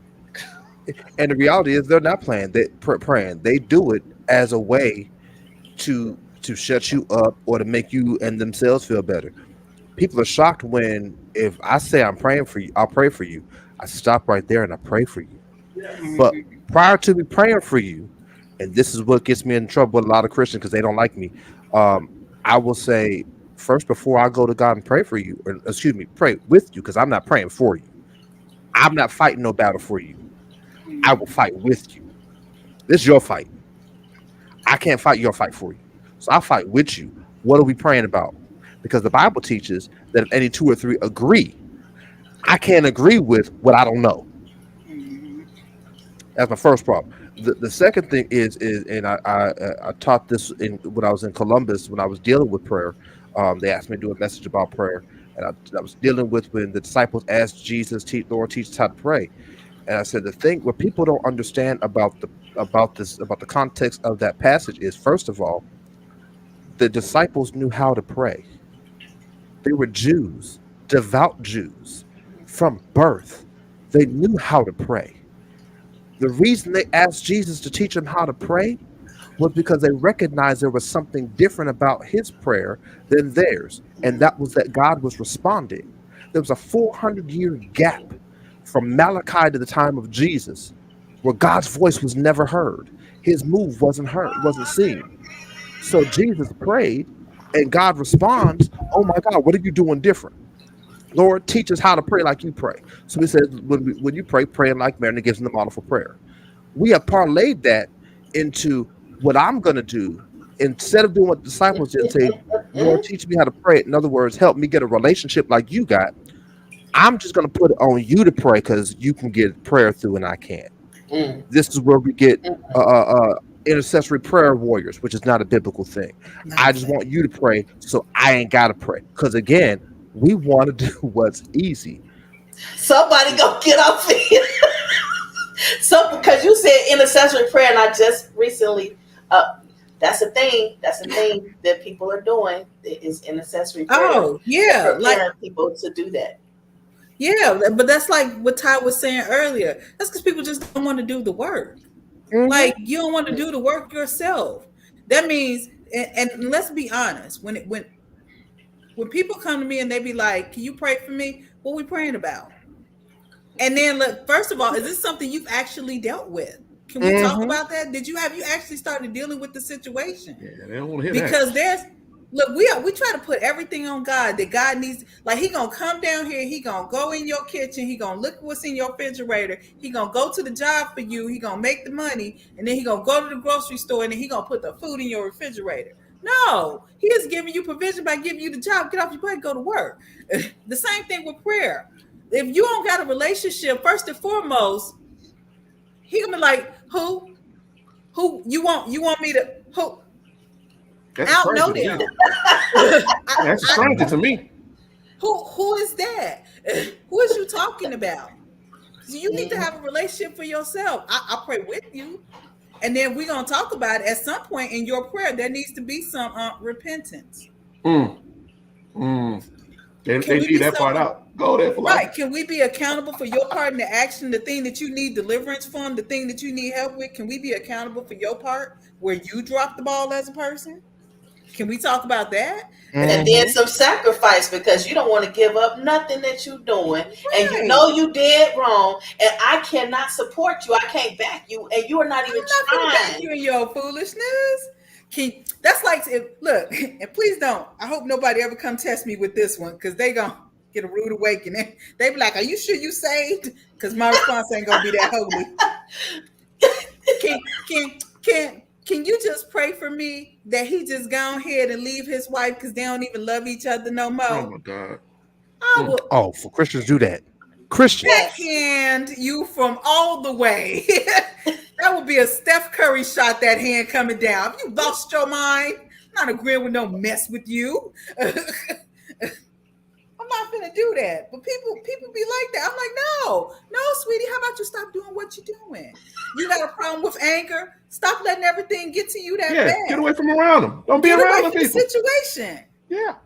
You know what though? That's another part. There's another issue with that too, is right, that I didn't say earlier. Who you got praying for you? You don't know their relationship. Right. If you send a thief to my house and you say you send a thief to my house to represent you, then I'm gonna think you a thief, right? If you send a criminal to my house, then you are a criminal by association, right? So why would I send somebody who's corrupt to God to go, could you go pray for me? And I don't know who you are, what you bring into God, and God going, see right there, you sent this person to come talk to me, right? But see, I'm gonna tell y'all something. Let me digress just slightly. I'm a little tired in the Black community of that. We get these people who are voice boxes for us. We get these people who sit out here and we accept everything they say as if that's right. Y'all was dropping names, and I'm gonna drop a name. Agree or disagree. I'm gonna give you a reason why I say this. I get tired of people who listen to Steve Harvey giving them relationship advice. And I'm gonna tell you why. I keep a quote on my computer that anytime somebody tells me, well, Steve Harvey said whatever. Steve Harvey made a joke a couple of years ago where he was talking about he didn't condone domestic violence, right? But he was like, I think when you get a little older, you should be able to put your hands on them a little bit harder. He's talking about women now.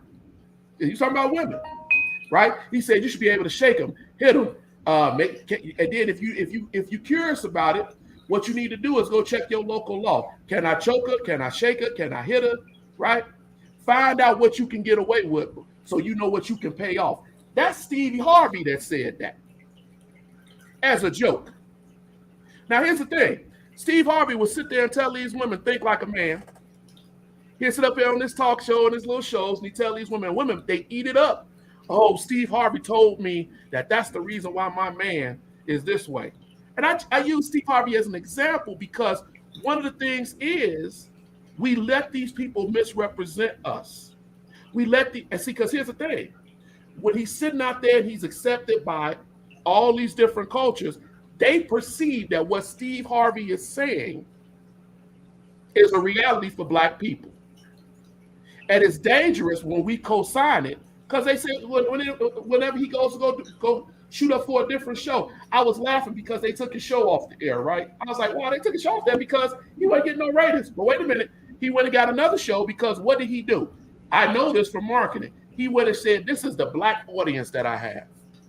This is what I'm bringing to the table. right? Mm-hmm. And so when we co-sign ignorance, rather be in prayer, rather be socially, rather be culturally, right? What we're doing is by association, we're saying, hey, we agree with what this person is saying. And And half part of the the time we reason don't we even know. Sound like get off Steve now. but part of the reason that we do that is because No, I won't get off of we are so hungry for a piece of a half of an inch of spotlight them. that anyone who has an inch piece of fame that is black, we gonna gravitate to and uplift. Amen. Because And that's we all do it in we the got. church as well. Whoever has a piece of a half an inch of some kind of notoriety, we gonna uplift them without doing the background check. You can't pray for me if I don't know who you is. I need to know your relationship. There's got to be Who there's you got to be some is, where conversations you and stuff. come from, who your people is. I need to know I need to know everything. your heritage and your lineage. I don't support all black celebrities. I don't. Mm-hmm. I don't care how black they are. I don't care where they come from. I don't support all because I don't support foolishness. But And I feel some things like are just foolish. not to cut you off, but I feel like people who have had a deep roots in the church, they should already know the spirit in which people are We coming. don't teach that. Those No, things have to be it's not taught. taught No, everywhere. no, no. No. You don't. So the most general way I can say it is it's like school, right?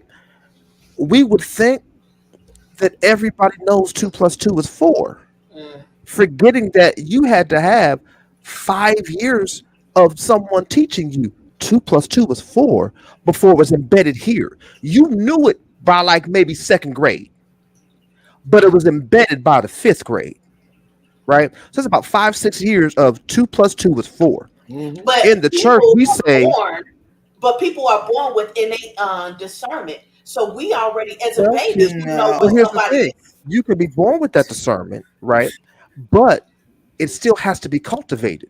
Yes. I'm born with an ability to understand measurements.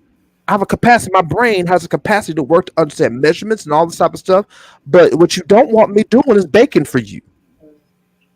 And all baking is doing is understanding measurements and It's ingredients and putting. chemistry, That's all you. math, But and somebody has chemistry. to teach that to me. Just because you have something in you doesn't mean it doesn't have to be cultivated. And that's part of the problem in the especially the black church as is now. We feel like because things are supposedly in someone, it never has to be trained or cultivated. We have created a generation of congregants who don't want to be trained, and a generation of leaders who don't know how to train. You have to be trained in every aspect of life, including church.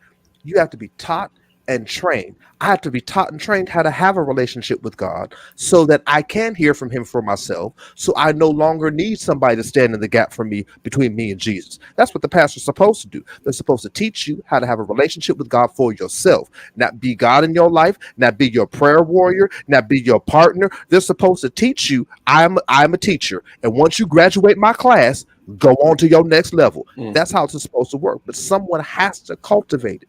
You have a Cultivation. measure of faith. You have a measure of discernment. You have a measure of grace. You have a measure of all these things. You have a measure of power within you.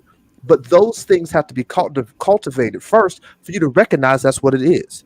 We have started calling discernment what's that stupid worldly cliche? We call discernment intuition. I, Yeah. I have an intuition. I mothers and women's intuition. No, you got discernment, fool. But we don't call it that because we don't know no better. And when you don't call a thing by the right name, you dilute its power. There you go. There you go. That's the truth. That's the issue that I have with Just that ready. whole. You messed around, came around my corner now. You came around my corner. When you diminish, when you stifle, muffle, when you take away, deaden, quiet, and whatever action, whatever you want to use, right? The fact of the matter is, if I take your arm and I tie it up on your side and I leave it tied up there for too long, too tight, what's gonna happen with your arm? Right? It's gonna become dead. And if I cut the blood off long enough, it's gonna die. The reality of it is you may be born with an attribute, something that God has given you, but when you don't, like Jesse said, you don't cultivate it, you don't use it, you let it dead in itself, you tone it down, you too quiet, you shut up, you don't listen to it. I tell the boys all the time, if you're not listening to that angel on your shoulder, you're not listening to God in your ear, pretty soon, right? You're not even gonna listen to it at all. You're only gonna listen to what is easy, what you think is gonna get you where you want to get to, and that usually a lot of times gonna lead you to reprobate behavior, damnation, or whatever. But we don't look at it that way because we allow people in our communities, in our families, in our churches, right? Parents, cousins, aunties, everybody. We tell them, and I'm gonna be really real here. We tell them that you should go out here and participate in this reprobate behavior. Go out there and get that thing up. Boy, go out there and get yourself wet as much as you can. All these different ignorant things we tell these folks. But wait a minute. When that boy come back and say, hey, I got a bump that showed up on my tallywhacker, right? When that girl come up and say something ain't right, I'm sick. That same person will sit there and turn, well, you should have been careful, right? That same person will throw it right back in your face, and it's too late because we're not teaching people to discern. We're not teaching people to listen beyond. I think I need to do a course on this one day. Listen beyond what they saying, right? Because listening don't just come from sound, right? If I'm sitting up and saying something, and then my lips is moving differently, you're going to say, is he saying that? Right? Because the reception is different. Did they put voice over his face? Right? So we don't think like that. We think that only what we hear, only what we see, that is what it is until it's too late. Mm-hmm. Now, I don't want to wear y'all out, Philanda, the Joneses. I don't want to wear y'all out, but this. I do. What you say you do? That's what I do. You came around my corner now, for real. This Yeah, what I do. I see I didn't agitate you. It's so many things that I've seen, and I try to be PC about different things. Stop being PC. But that's a part of that. That is like, no disrespect, but like, go ahead. But like, the problem is that we have tried to become so PC with everybody's touchy-feely feelings that nobody is just saying the truth. Mm-hmm. Look, your cousin Pookie done died. He got shot because he was out there dealing drugs, and now he in heaven. Yeah, everybody ain't going to heaven. Everybody ain't going to heaven when they die. Everybody's not right. Everybody is not. Can we be honest? If we go back to being honest with people, being honest with one another. Hey, how about we even be honest with ourselves? That's where it starts. Like being honest with ourselves. No, you're not good at this. Look, this ain't your lane. Maybe you go focus on something else. Like, if we stop being politically correct because we don't want to be canceled. Look, some people need to be canceled. I was looking at this video today, and they were saying that there's an argument going online that R. Kelly is not the same as Robert Kelly. I'm like, I will slap each and every last one of y'all. That is just, who in jail? How many people in jail for the crime? How are they not the same person? This is ridiculous. Yeah, we have to be so politically correct about it. You know what? Yeah. It's so bad now. What? What I told y'all earlier, it's so bad now. Here's the thing. I understand business acumen. I understand how you do business. But I'm going to be really honest with you. So I think I put it here earlier. On a personal note, I think that all this cancel stuff is ignorant to me. Right? Because here's the thing. If we are a country that says you have the freedom of speech, right? This I didn't make that law. And he wasn't around when they said that. Now, here's the thing. Unless I'm trying to offend you, hurt you, kill you, do something that's going to bodily harm you, right? How, and what I mean by legal offense, right? Something that's going to take away your money, your ability to live, do something to you that's going to be very, very harmful to you. Not that I walked in the room and I said, man, you kind of stink today. Oh my God. Why did you say that? Now you've sent offense to me. What are you talking about? Right? You're making up things to avoid the problem that you didn't go wash your tail today. Right? And that's just the reality of it. And so a lot of times, especially with Erudition, I get a lot of feedback. I called people out today, because I'm gonna be really honest with you. I called them out today. I said, don't debate me in clandestine corners on the internet in the corner and say things about what I'm teaching in the background. Feel free. I run an interactive show every Thursday. Come on the show. We can get on there and debate face to face, video to video. Tina has a habit of telling me, oh, Eddie, when you get on, you be sounding mean. And I told her recently, I said, I'm not mean. Don't misconstrue me being authoritative with being mean. Because the reality of it is this right here, hey, little girl, slavery was a bad thing back in 1865. Does not sound as powerful as, look, slavery in 1865 was horrible. We're still having issues with it today. And you are still facing some of the issues you're facing because of what happened in 1865. Sometimes, I learned it in the Navy, I got to get in your face. I got to get a little loud. I got to get your attention. I got to wake you up. You don't go whisper in the room, hey, could y'all please get up? And I got to go to work. Get up. I got to go to work. It's just reality. Now, Jesse, maybe you and Eddie can get on his show and scream and holler and I don't scream and holler. I'm like Eddie. Authority. I just speak in authority. And I speak with passion about the things that matter to me. So so what happens is we have become, especially as it relates to, and I'm gonna shift from black women for a second to black men, we have become so afraid and have conditioned people to be so afraid of authoritative black men that anytime we become passionate or authoritative about something, we're angry, we're egregious, we're being disrespectful, we're being mean. These things are ingrained. We're aggressive. And the reality is, I'm just being passionate. If my name was still Jesse, but because my name can be, I can cross racial lines, but my skin tone was about 15 shades lighter, there would be I would be one of the greatest preachers that you've ever seen. I don't know, because it's been times most recently where people that don't know me and I have to write in emails and they say, "Oh, you're aggressive." I'm like, I have never. I'm That's like, a thank you. stereotype. I know. I'm like, thank you, because I've never had Tina is not that title typically a before. white name. I know. So they see Tina and they immediately think black, and the way you write, oh, you're aggressive. No, once they see my skin, suddenly I've become titled as aggressive, and I'm like, wow, because you're black. Mm-hmm. We don't get the benefit of being able to be passionate or knowledgeable.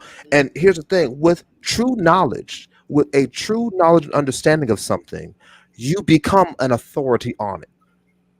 At my job, we have this thing called SMEs, subject matter experts. They are the person who understands a particular subject well enough to be able to disseminate information to other people. And their knowledge base can only be questioned by somebody who may be a little smarter in the area than them.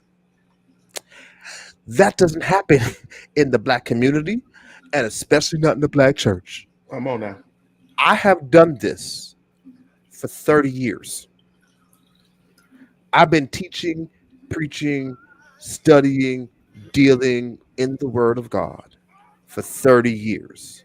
If I wasn't in church and I did something for 30 years, people would rarely question me. If I was a mechanic for 30 years, you would just take what I say. If I was a doctor for 30 years, you would just take what I say. 30 years in ministry means nothing to people because we have taught people that you can just learn this on your own. So I tell them, go ahead, learn on your own and go to hell. And they get angry with me, but I know what I'm talking about. not only have I studied this for 30 years, I've walked this out for 30 years. I've lived this thing for 30 years. When I teach, I'm teaching not only from the revelation that God has given to me, but I'm also teaching from the experience that I've had walking in that revelation. And so and because I don't want to baby the people through the process, I want you to work the process, which means you've got to do work. People get upset. I'm authoritative, and I liken Eddie in the same way. He is an authority when it comes to Black history and Black culture and things of that. He has studied this thing. So for some random Tom, Dick, or Harry from Monk's Corner, Alabama, to be trying to try to question him, who just barely can read a book but knows how to type something, to question him on something he has studied for 30, that's an affront and disrespect in its own right. And I'm not saying that we're always going to be right because we have done this for so long, but there should come a level of you should respect the authority I have in this. You can disagree with me and still realize that there's a greater chance of me being right than me being wrong. Well, with you being an African American and being an African American woman on top of that, it gets even more difficult for anybody to say, "Oh yeah, you should, you know what you're saying." And then, for example, I said one time, I was like, I should know at this point, I should know, and they took it and turned it around like, "Oh, you should know." Like, the way you said and the way I said, it's a difference between it. You're saying it as if I do not know, because I'm acquiescing or I'm just being nice about it, or PC, or trying very hard not to hurt anyone's feelings, because suddenly now that you see this Black skin, you're saying aggressive. And I've never had that title before. Everybody's always telling me, you need to be more aggressive. You need to be more forceful. You need to say something, and I'm always, thinking about other people's feelings. And I'm like, well, no, it's not that serious. So now I'll back off. But, more and more now, I'm starting to change that. And I'm like, wait a minute. Don't call me something I'm not. Don't speak evil of my good. Don't tell me how I'm something that I'm not, or I'm doing something that I'm not doing, because you're not going to label me as something that could negatively impact me down the road. You have to be an expert on what you do, and I tell people this all the time. You have to. I'm not going to stop saying it because God laid it on me to say it. You have to take the time to understand the journey that God has taken you through to become that expert, that subject matter expert, to that mastery in your field. God took you through that, man, woman, whatever, for a reason.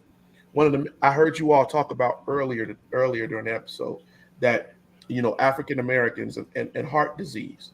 It is not a coinkydink that African American men and women have high percentages of high blood pressure. It's not just your diet. It's what you deal with on a consistent basis. What you're dealing with stress-wise in the world on a consistent basis. Because if an African-American woman, by some statistics, is nearly 60% more likely to have high blood pressure than a white woman, then that's a problem in this country. That's by 2018 standards. So if we understand, because I think we did a show on this about a couple of months ago, the problem with us is this. We don't accept, because we haven't conditioned ourselves to understand that we can be an expert in what we do, who we are. When an expert walks in the room, because I'm going to tell you, because I've done this thing for quite some years. When you walk in the room, I'm not trying to hear nothing that Joe, Bob, John, and Phil got to say, because I've done this before. I know how this process works. And the performance improvements that you're talking about, if they're not vetted, if they're not factual, you can go kick them to the rocks, bro, because we got to get this done. With you, Tina, you have, if you're working on your doctorate and you are excelling at working on your doctorate and you know what you know, Black women are the most educated people in this country by any statistic. And they know this. Because while they spend so much time trying to disenfranchise the Black male, the Black woman excelled. I'm not making that up. That's a fact. And now they have to equate they're like, wait a minute, all these black women, they could do any of these jobs. They know all of this stuff. They've been educated in all of these things. We got to find some way to equalize it, right? So we can't take your degree from you. We can't take your certification from you, but we can cause self-doubt. We can make you feel like maybe you didn't deserve that degree they gave you. They just gave you that. And so you have to get in there and prove your expertise when really you don't. I tell you this all the time. You raise your head up, you walk in the room and say, hey, wait a minute. I know that this is a fact because my 20, 30 years of schooling, practice, or whatever validates what I'm saying. Not your opinion. Your opinion is nothing but an opinion until it is factual, until you can prove it. And when you hold them to that, a lot of them can't prove it. They'll say, well, and then they'll be the same ones come at you later and go, well, I didn't know it worked that way. Yeah, you did because I told you, right? But you didn't want to accept me. And they don't have to. What I'm saying is this: God gave you your authority. He gave you your expertise.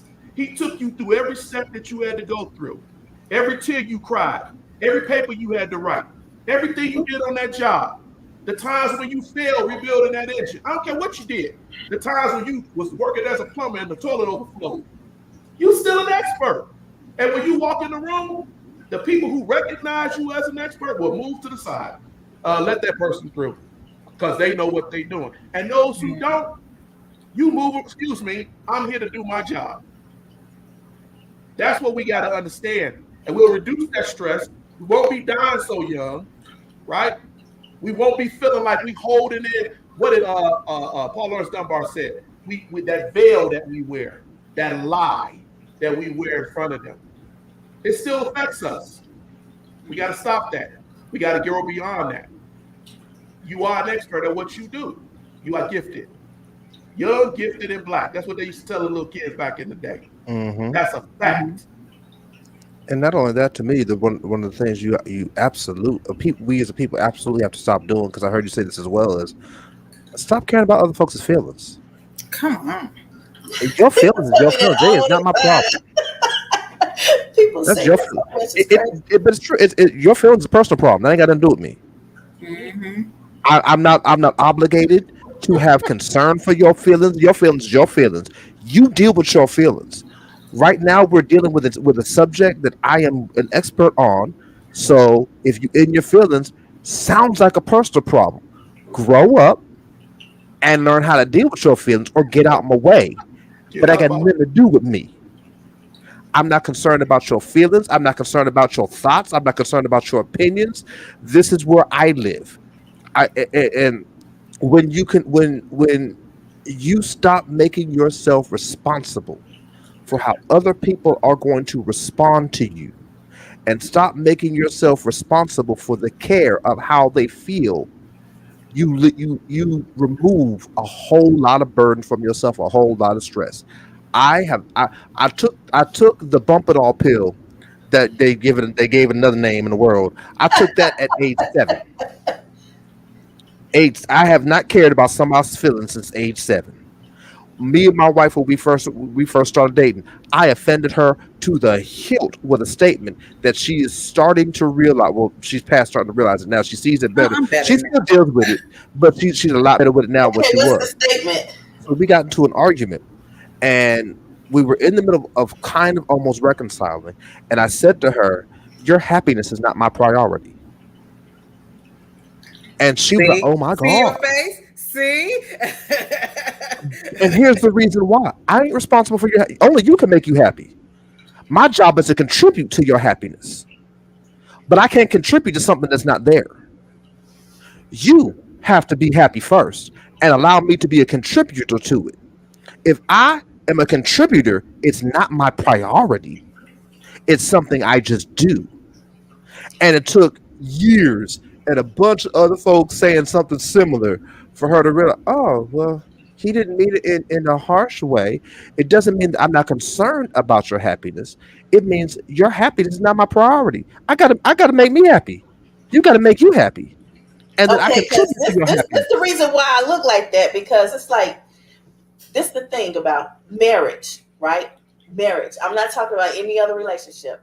I'm talking about marriage. The one person that I have decided to, one, give my virginity to, two, give my time and effort to, and three, devote the fact that I'm having your babies. I'm doing everything I can in my power to make you happy.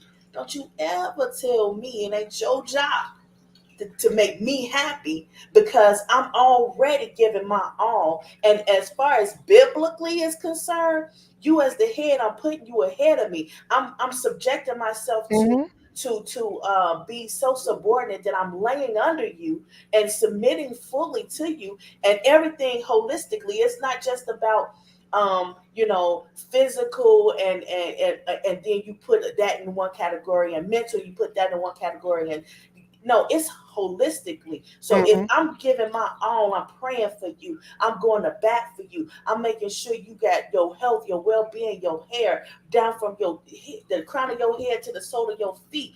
You should be doing the very same thing to me and for me, and That's make sure that contrib that's I'm con that's happy. con that's contribution. That's not being responsible for. Because watch this, you do all that for him, right? And he's still ain't happy. You'll go crazy I if give you you a think it's really your good job to make example him of that. happy. Will Smith. Yes, yes. He So When like it really took me, because when he said it to me, I was like, "You're not gonna make me happy.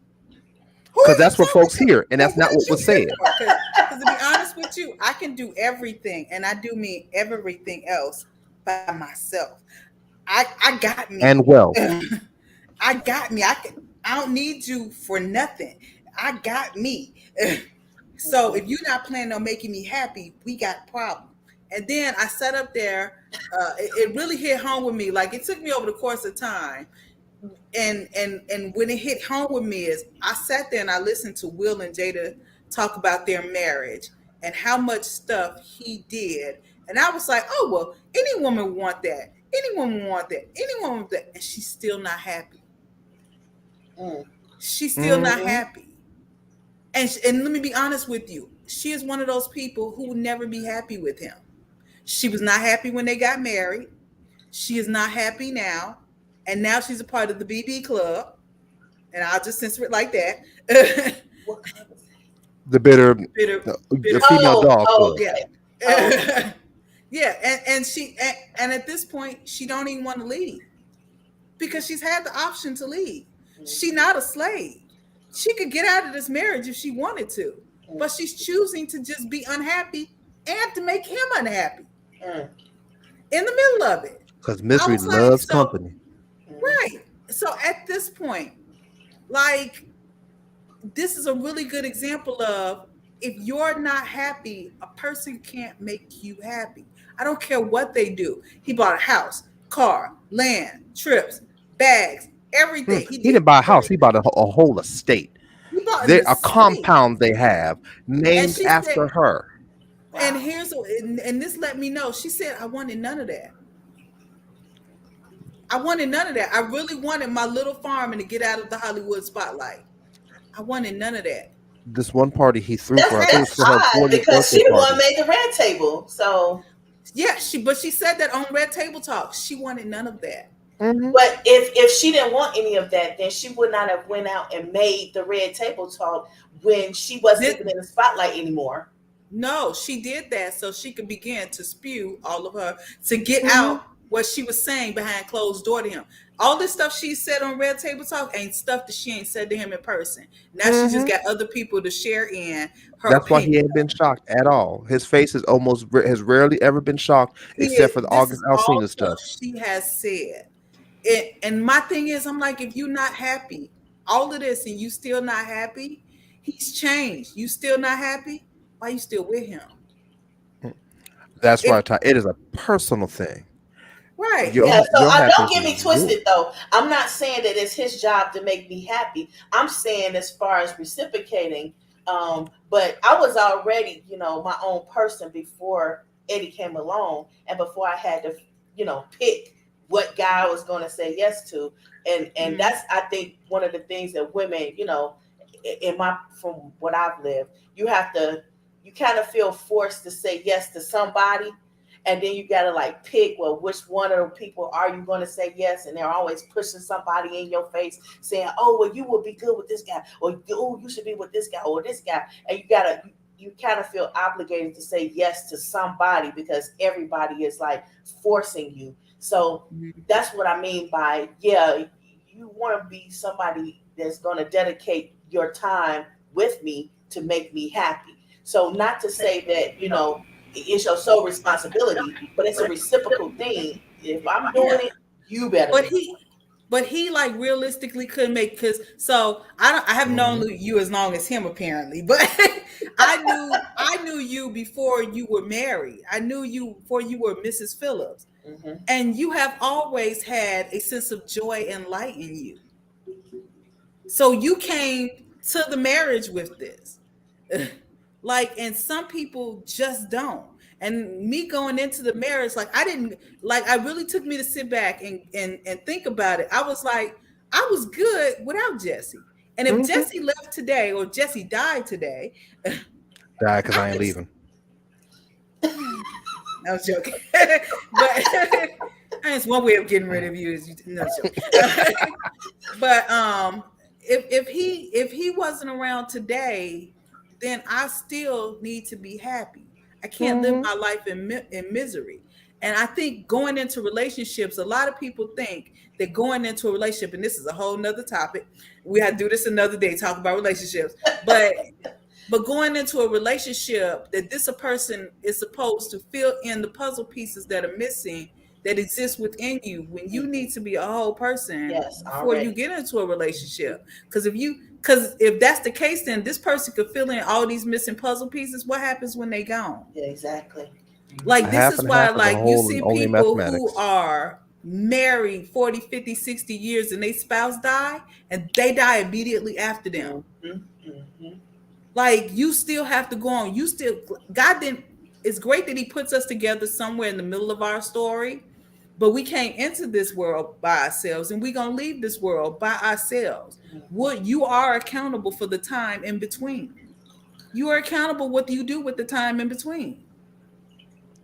And I that's can't. one of the reasons why I try to make sure that my elders, especially when I see that they, like when granddaddy was gone, I went to grandma, made sure grandma was okay. And when my uncle was gone, I went to my aunt and made sure that my aunt was okay, and established, life, speak life into them and Yeah. give them purpose, and make sure that they understand that though you may be a little bit more lonely because that absence that you have to endure, you're still loved, you still have life, you still have hope. There's other things that we could do.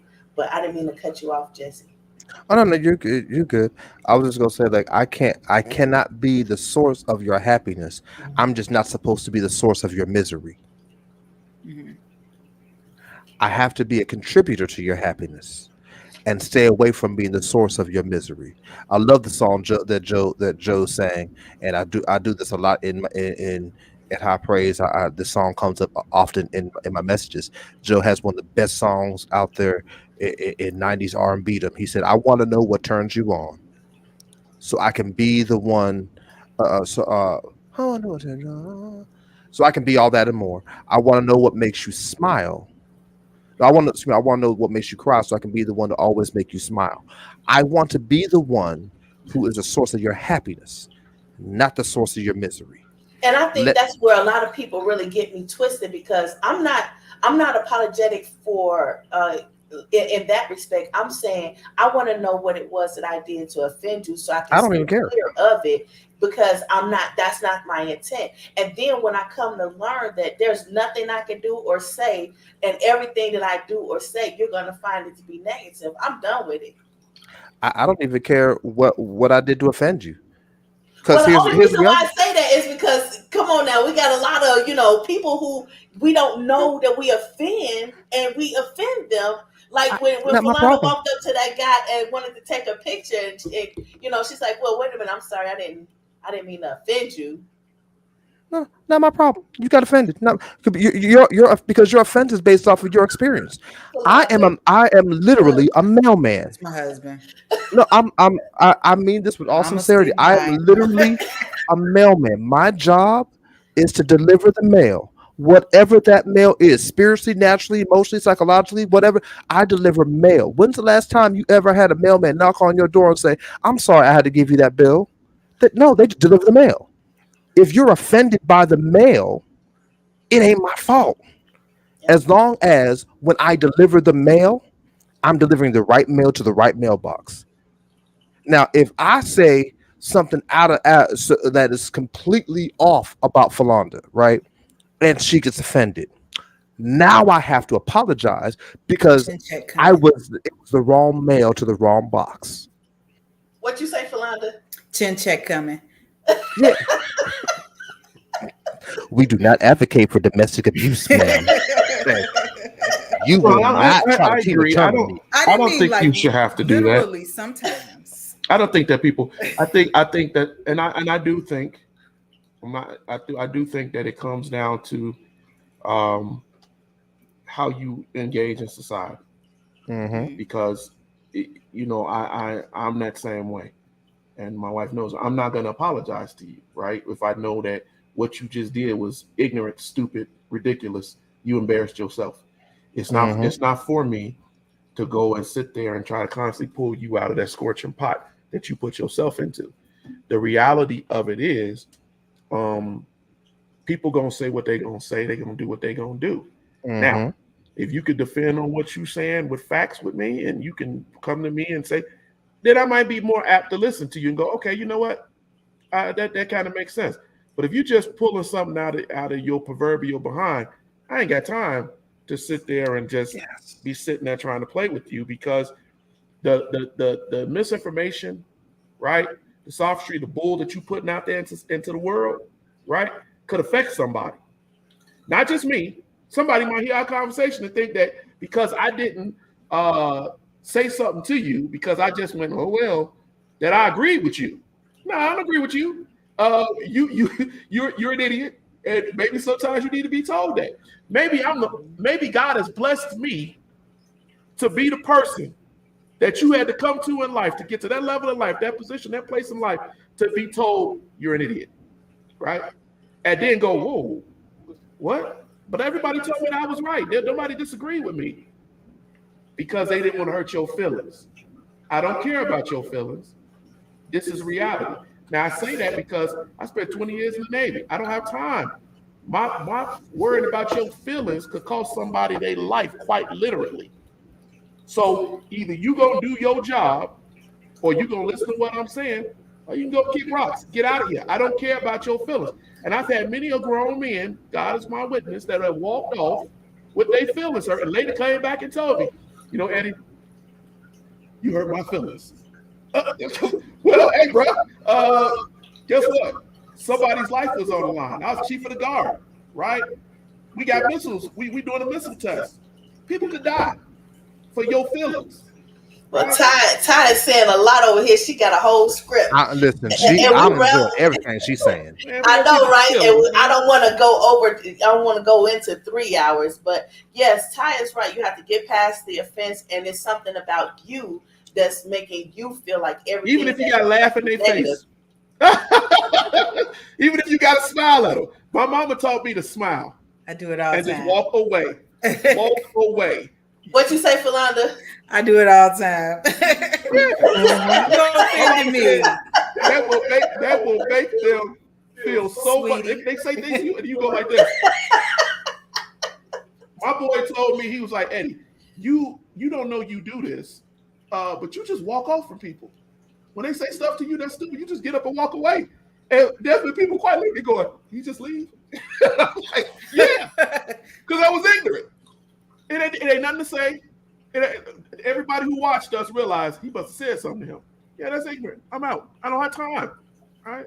Yeah, it is a reflection of the person and their feelings. It has nothing to do with you as a person. That is all them. And once you've done all that you can to make sure everything's cool, you just walk away. And that the only reason why I say that is because, you know, that's just who I am myself. That's how I deal with it. But I see Jesse, you rude, and Eddie rude, and Philonda. No.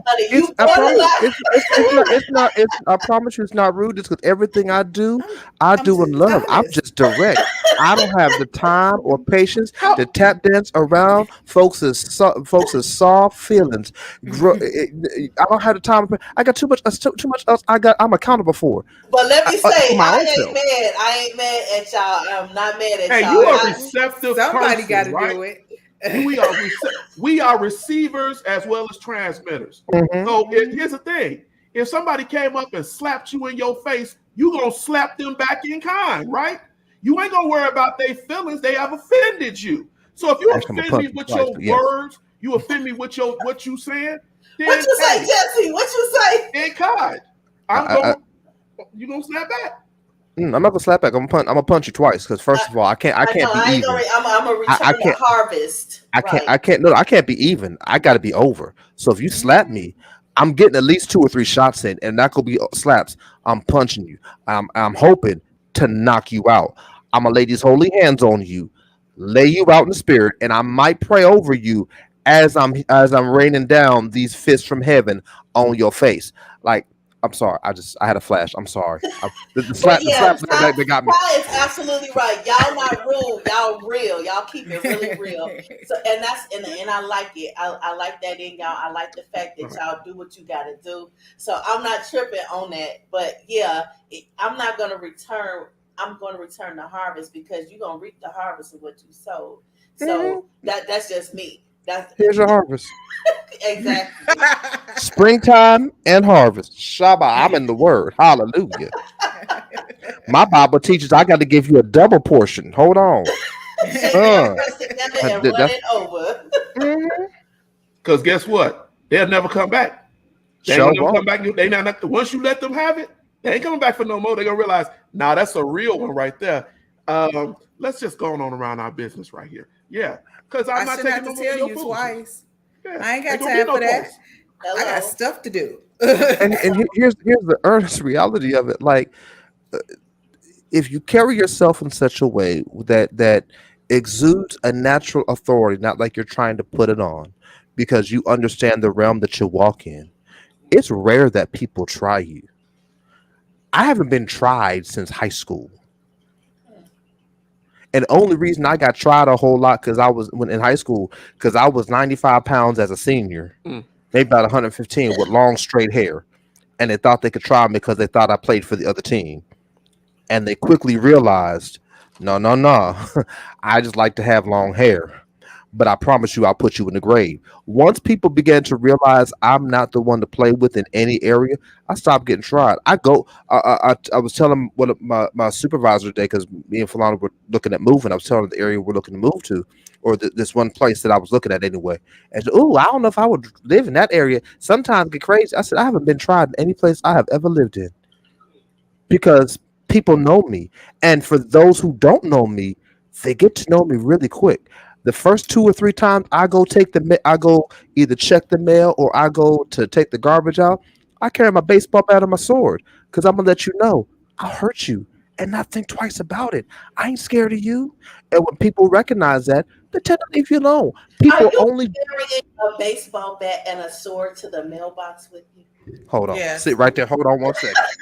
You think Oh I'm my playing? God! You know, I He's complete gonna look, bring look. some I props. tell I tell them boys, I tell my sons, I walk through the south side, west side, north side. I've been all over Chicago. And very rarely, if any time have I ever been tried, because when I walk through there, I walking through that with an authority. You might want to you run up at me, you ain't gonna be walking away, right? You don't know me. Okay, Jesus. baseball bat, and I know they can't see it, but Why it right look here like where it's my got fingers a lot at, of use on it? there's a dent It's right used. here. There's a nice little dent right here from the last person I had to hit. Oh wow. Oh wow.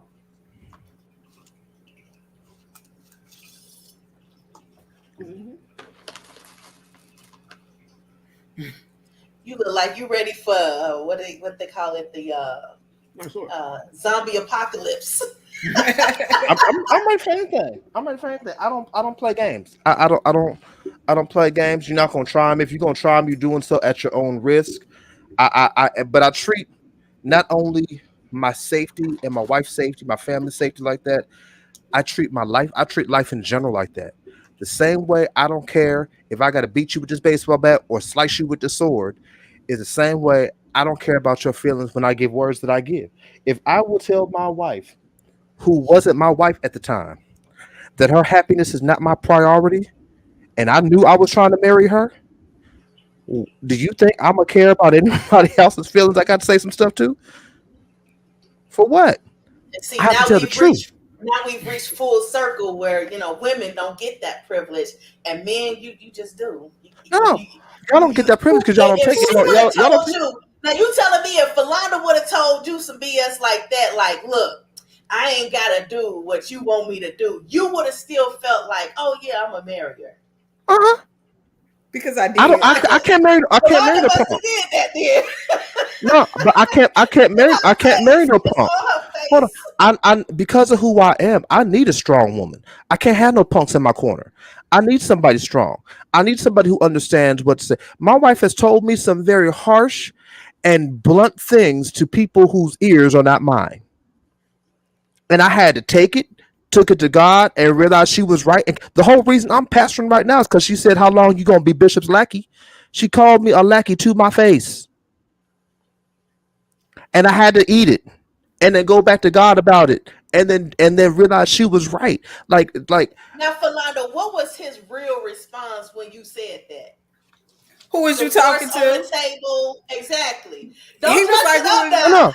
no. Wait, I said who was you talking to?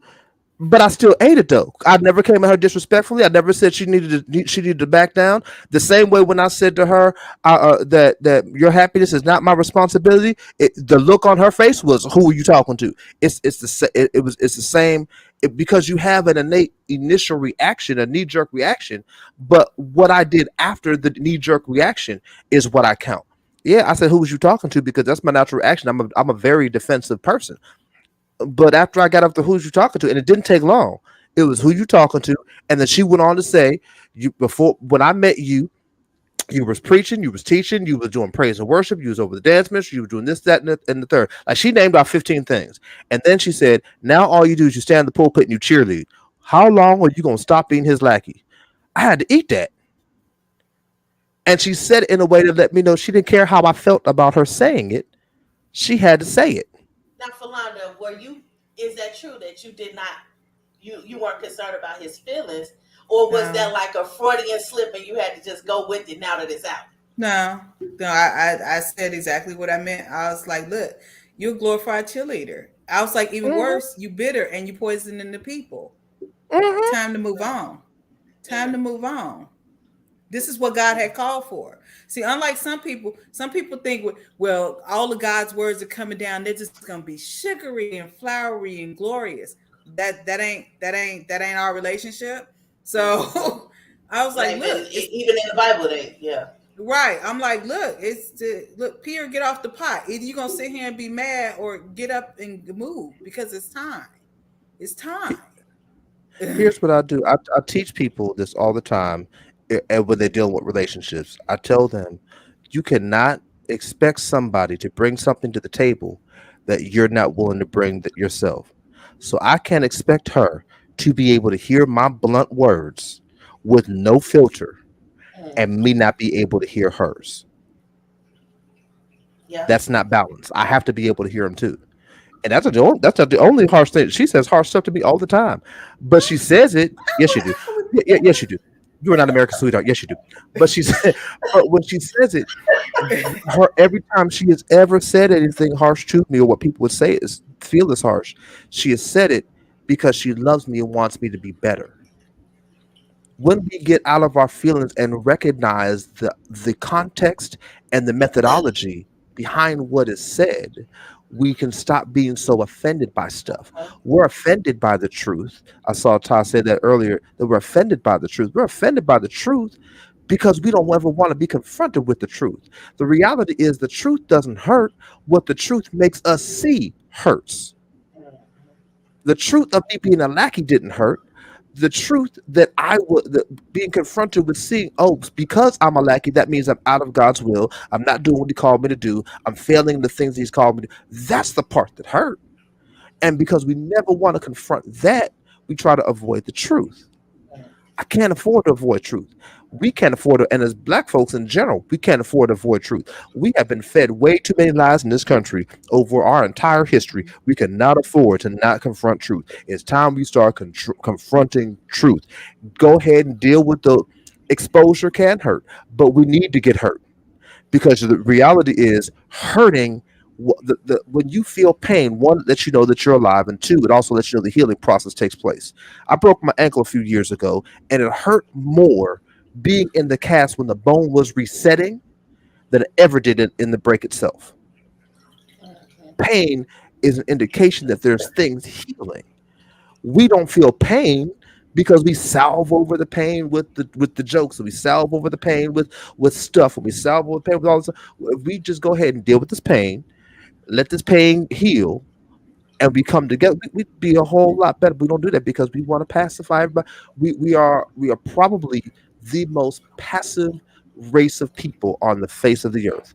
We forgive everything when sometimes we should punch somebody in the face. I don't know about y'all, but since we started this about women, I'm still ticked off about Breonna Taylor. Like, and I say that because all these other folk got some semblance of justice or something, and Oh, Breonna there's Taylor been some new was just, developments in that case. Yeah. it ain't enough.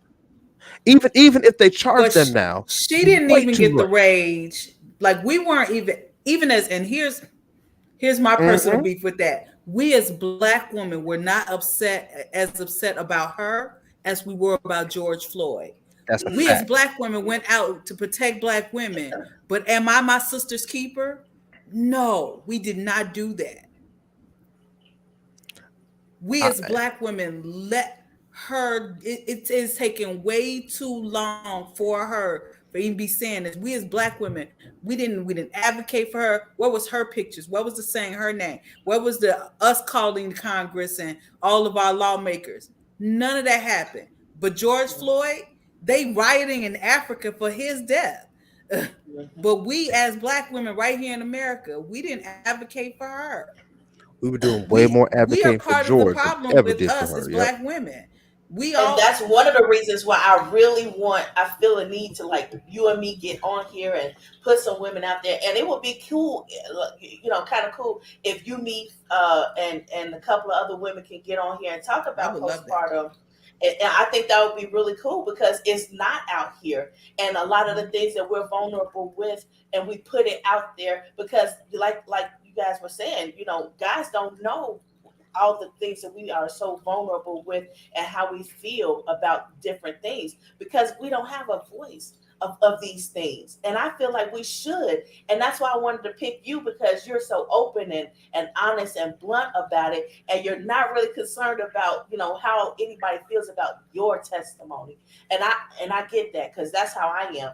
I don't care how you feel about my testimony. I'm gonna tell it, and I'm gonna give it to you factual. And I don't do hearsay. I don't do he say she say. I have the evidence to show that this is exactly what happened, and this is exactly the way it was said. This is exactly the way it was put out there. And if you don't like it, you shouldn't have did it because it's real quick that the tables will be turned on us to make us show in a negative light when it was taken out of context. But when you have something and it's not taken out of context, and this is exactly the way it was put, we need to put that out there. We're not feeling vulnerable and delicate and sensitive to things that's happening for no reason. It's not just an arbitrary thing. Something happened in order to make this a problem. Yep. Y'all need a support network. Y'all truly do. Like it's way more than that than needed. It is the foundation of what's needed because I believe that for real, if black women got together and supported each other more, black men The would know how to things we support each other more. Yeah, you would know. You would learn. Hmm. Because black men have been so victimized in this country in the way that they have dealt with us, isolated, tried to keep us out of the home and the whole nine, and it's been left to you all to do everything. And now raising black men, part of the reason, and I holistically believe this, a lot of the reason that we as black men don't know how to support black women is because we don't see black women supporting black women. Hmm. And You that cover movie for us. Claudine is a good movie to watch to help show that they did take the black man out of the household. So you guys do have to learn. And I think, Philanda is a wonderful teacher, and she's a wonderful See person. that one. And I really want us to get, together. I'm trying to close this out because Philanda said y'all got to eat. And as the woman of the house, I can understand that because I got to eat too. And I got to feed my house. That's why I've been But I quiet. I ain't think said that nothing to we y'all. Y'all talking. No. It's not that I want y'all. I'm just being real quiet to y'all because no. At the end of the day, everything you're saying is absolutely correct, and it's great. I just think that you do have to do more networking, do more shows, do more things, talk about some of these things. Um, I on my side of it, I'm always there to provide some historical perspective. One of y'all said something earlier that made me think of that lunatic Thomas Jefferson when he said that black folks, love seems to be something that to us that is based on desire, not sentiment or sensation or emotion. He believed, even though he was sleeping with a black woman, he believed that we were just creatures of desire and id.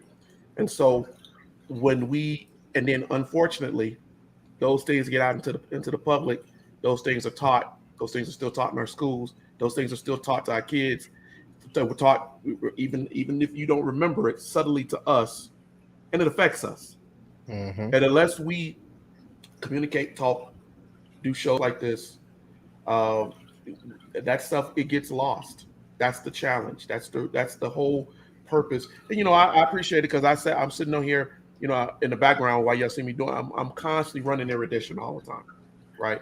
Because I want people to start getting the message, the education, the value, the guidance, right? And a lot of times it feels like you just screaming into the wind, but I'm constantly reminded that we're not, because when you all get on here and you talk about this, you're reaching someone who needs to hear it. When you do your podcast, when you're reaching people who need to hear it. It ain't got to be everybody.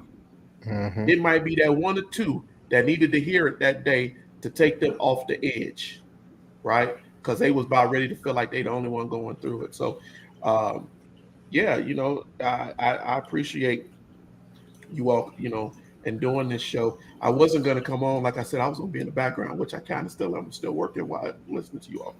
But these are great points and things that need to be reflected on.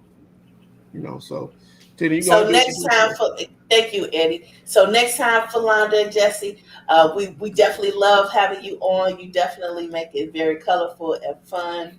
And Eddie, y'all make it, that added male perspective on things. And I'm not trying to, shove you guys in the closet because skeletons have a way of Just jumping push, out of there push. at the most inappropriate time and just being totally embarrassing.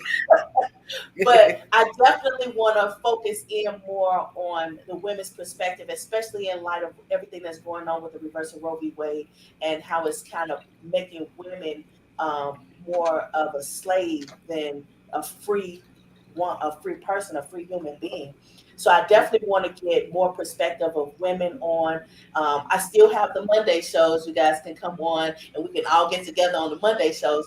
But I still want to get some pro tips Wednesdays where we're getting these tips out there and letting people know, women feel vulnerable with this, or whatever the pro tip is. It's not just necessarily women, but I definitely want to get. I feel an urge to, say something more about what's going on with us women because it's so much going on and it's like a big cry. I don't know if y'all can feel it, but it's a big cry because it's like, man, the burden is even more so on us now. And it's like, now we got to tug. We already had the weight of the world on our shoulders. Now we got to sit here and put chains on our feet and carry this big old weight.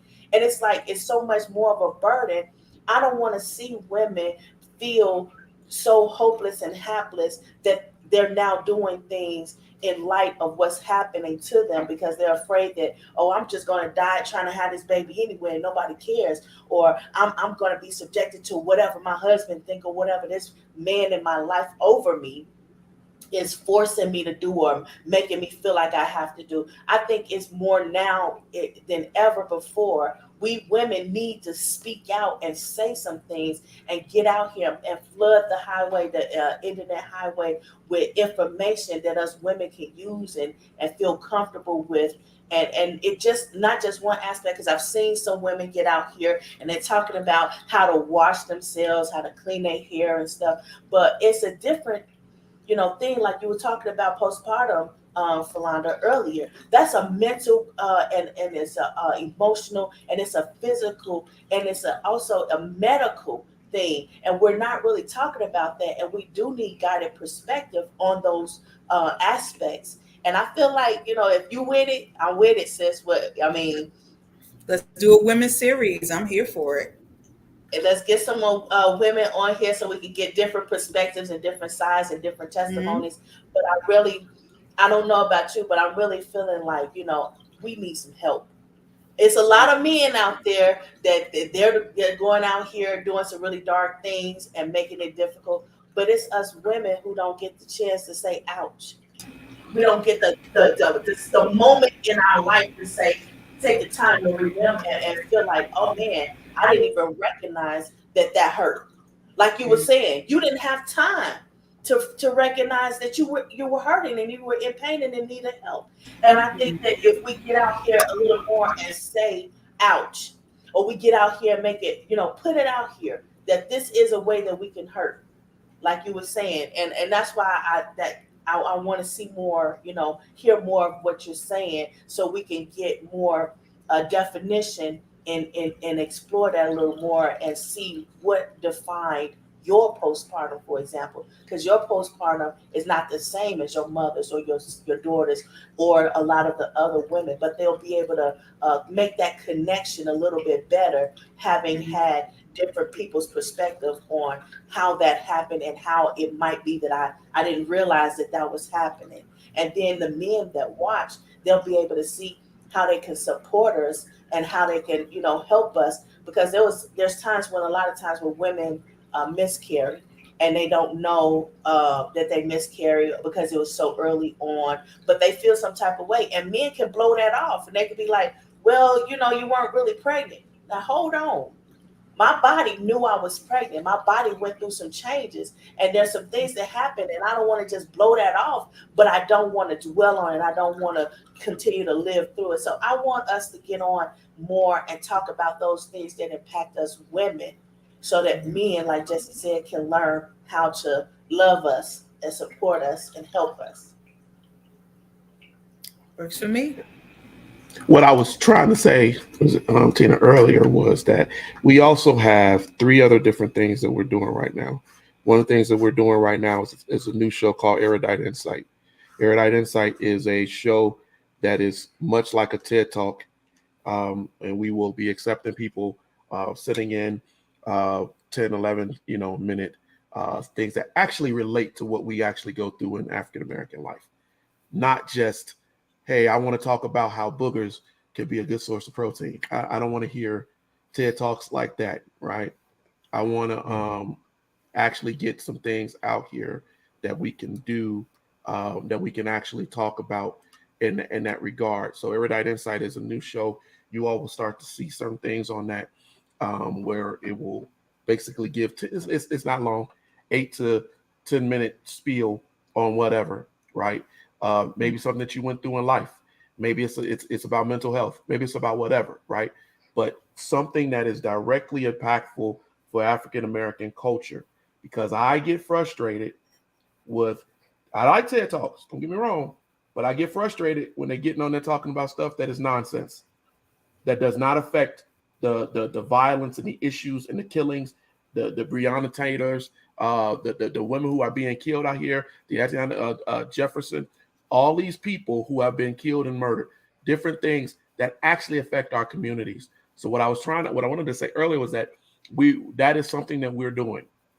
We're going to do that. My initial push is to do at least two of them. I have two of them. That one will be released Tuesday, and one will be released Thursday. That will come out every week.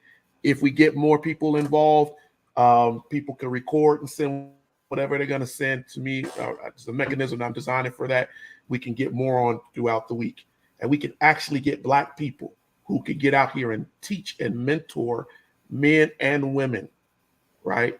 So it's just not just me and Tina on every week, doing some quick presentation, other people. So I invite both of you all to join us in that effort, because that is something that we really want to do, and get positive people to try to get out here and teach positive things to our folks. So that's it, man. That's what I was going to say. Y'all can close that when you're close. All right. Okay. Well, Go ahead, Philanda. Well, if you want to find and hear more from us, you can find us if you're looking for some word or sometimes just some good laughs, because our church is hilarious. You can find us at highpraiseministries.com. You can find us at High Praise Ministries on Facebook, Twitter. I think that's it for right now. So you can find us there. If you want to hear some real talk, you can find us also at the Real Talk Podcast with Jesse Jones. Please, the Real Talk Podcast with Jesse Jones, because there's other real talks out there. And you can hear everything from the state of the Black church to Real Talk After Dark, where we get really candid in conversations about relationships, intimacy, food, whatever. we have real talk, real conversation. So you can find us everywhere. You can also begin on the lookout for my upcoming Instagram page with my business. I am Beautiful You Designs, where I'll be doing personal styling, looking to advocate for the beautiful that's in you. So you can find us on all our social medias at High Praise Ministries, Real Talk, and Mrs. Philanda Jones on all your social medias. She didn't did it for me. She didn't did it for me, because she know I sure won't go say all that. So now you also have the responsibility of making sure you send them the links so that they can drop the links in, because I see you comment. I seen it.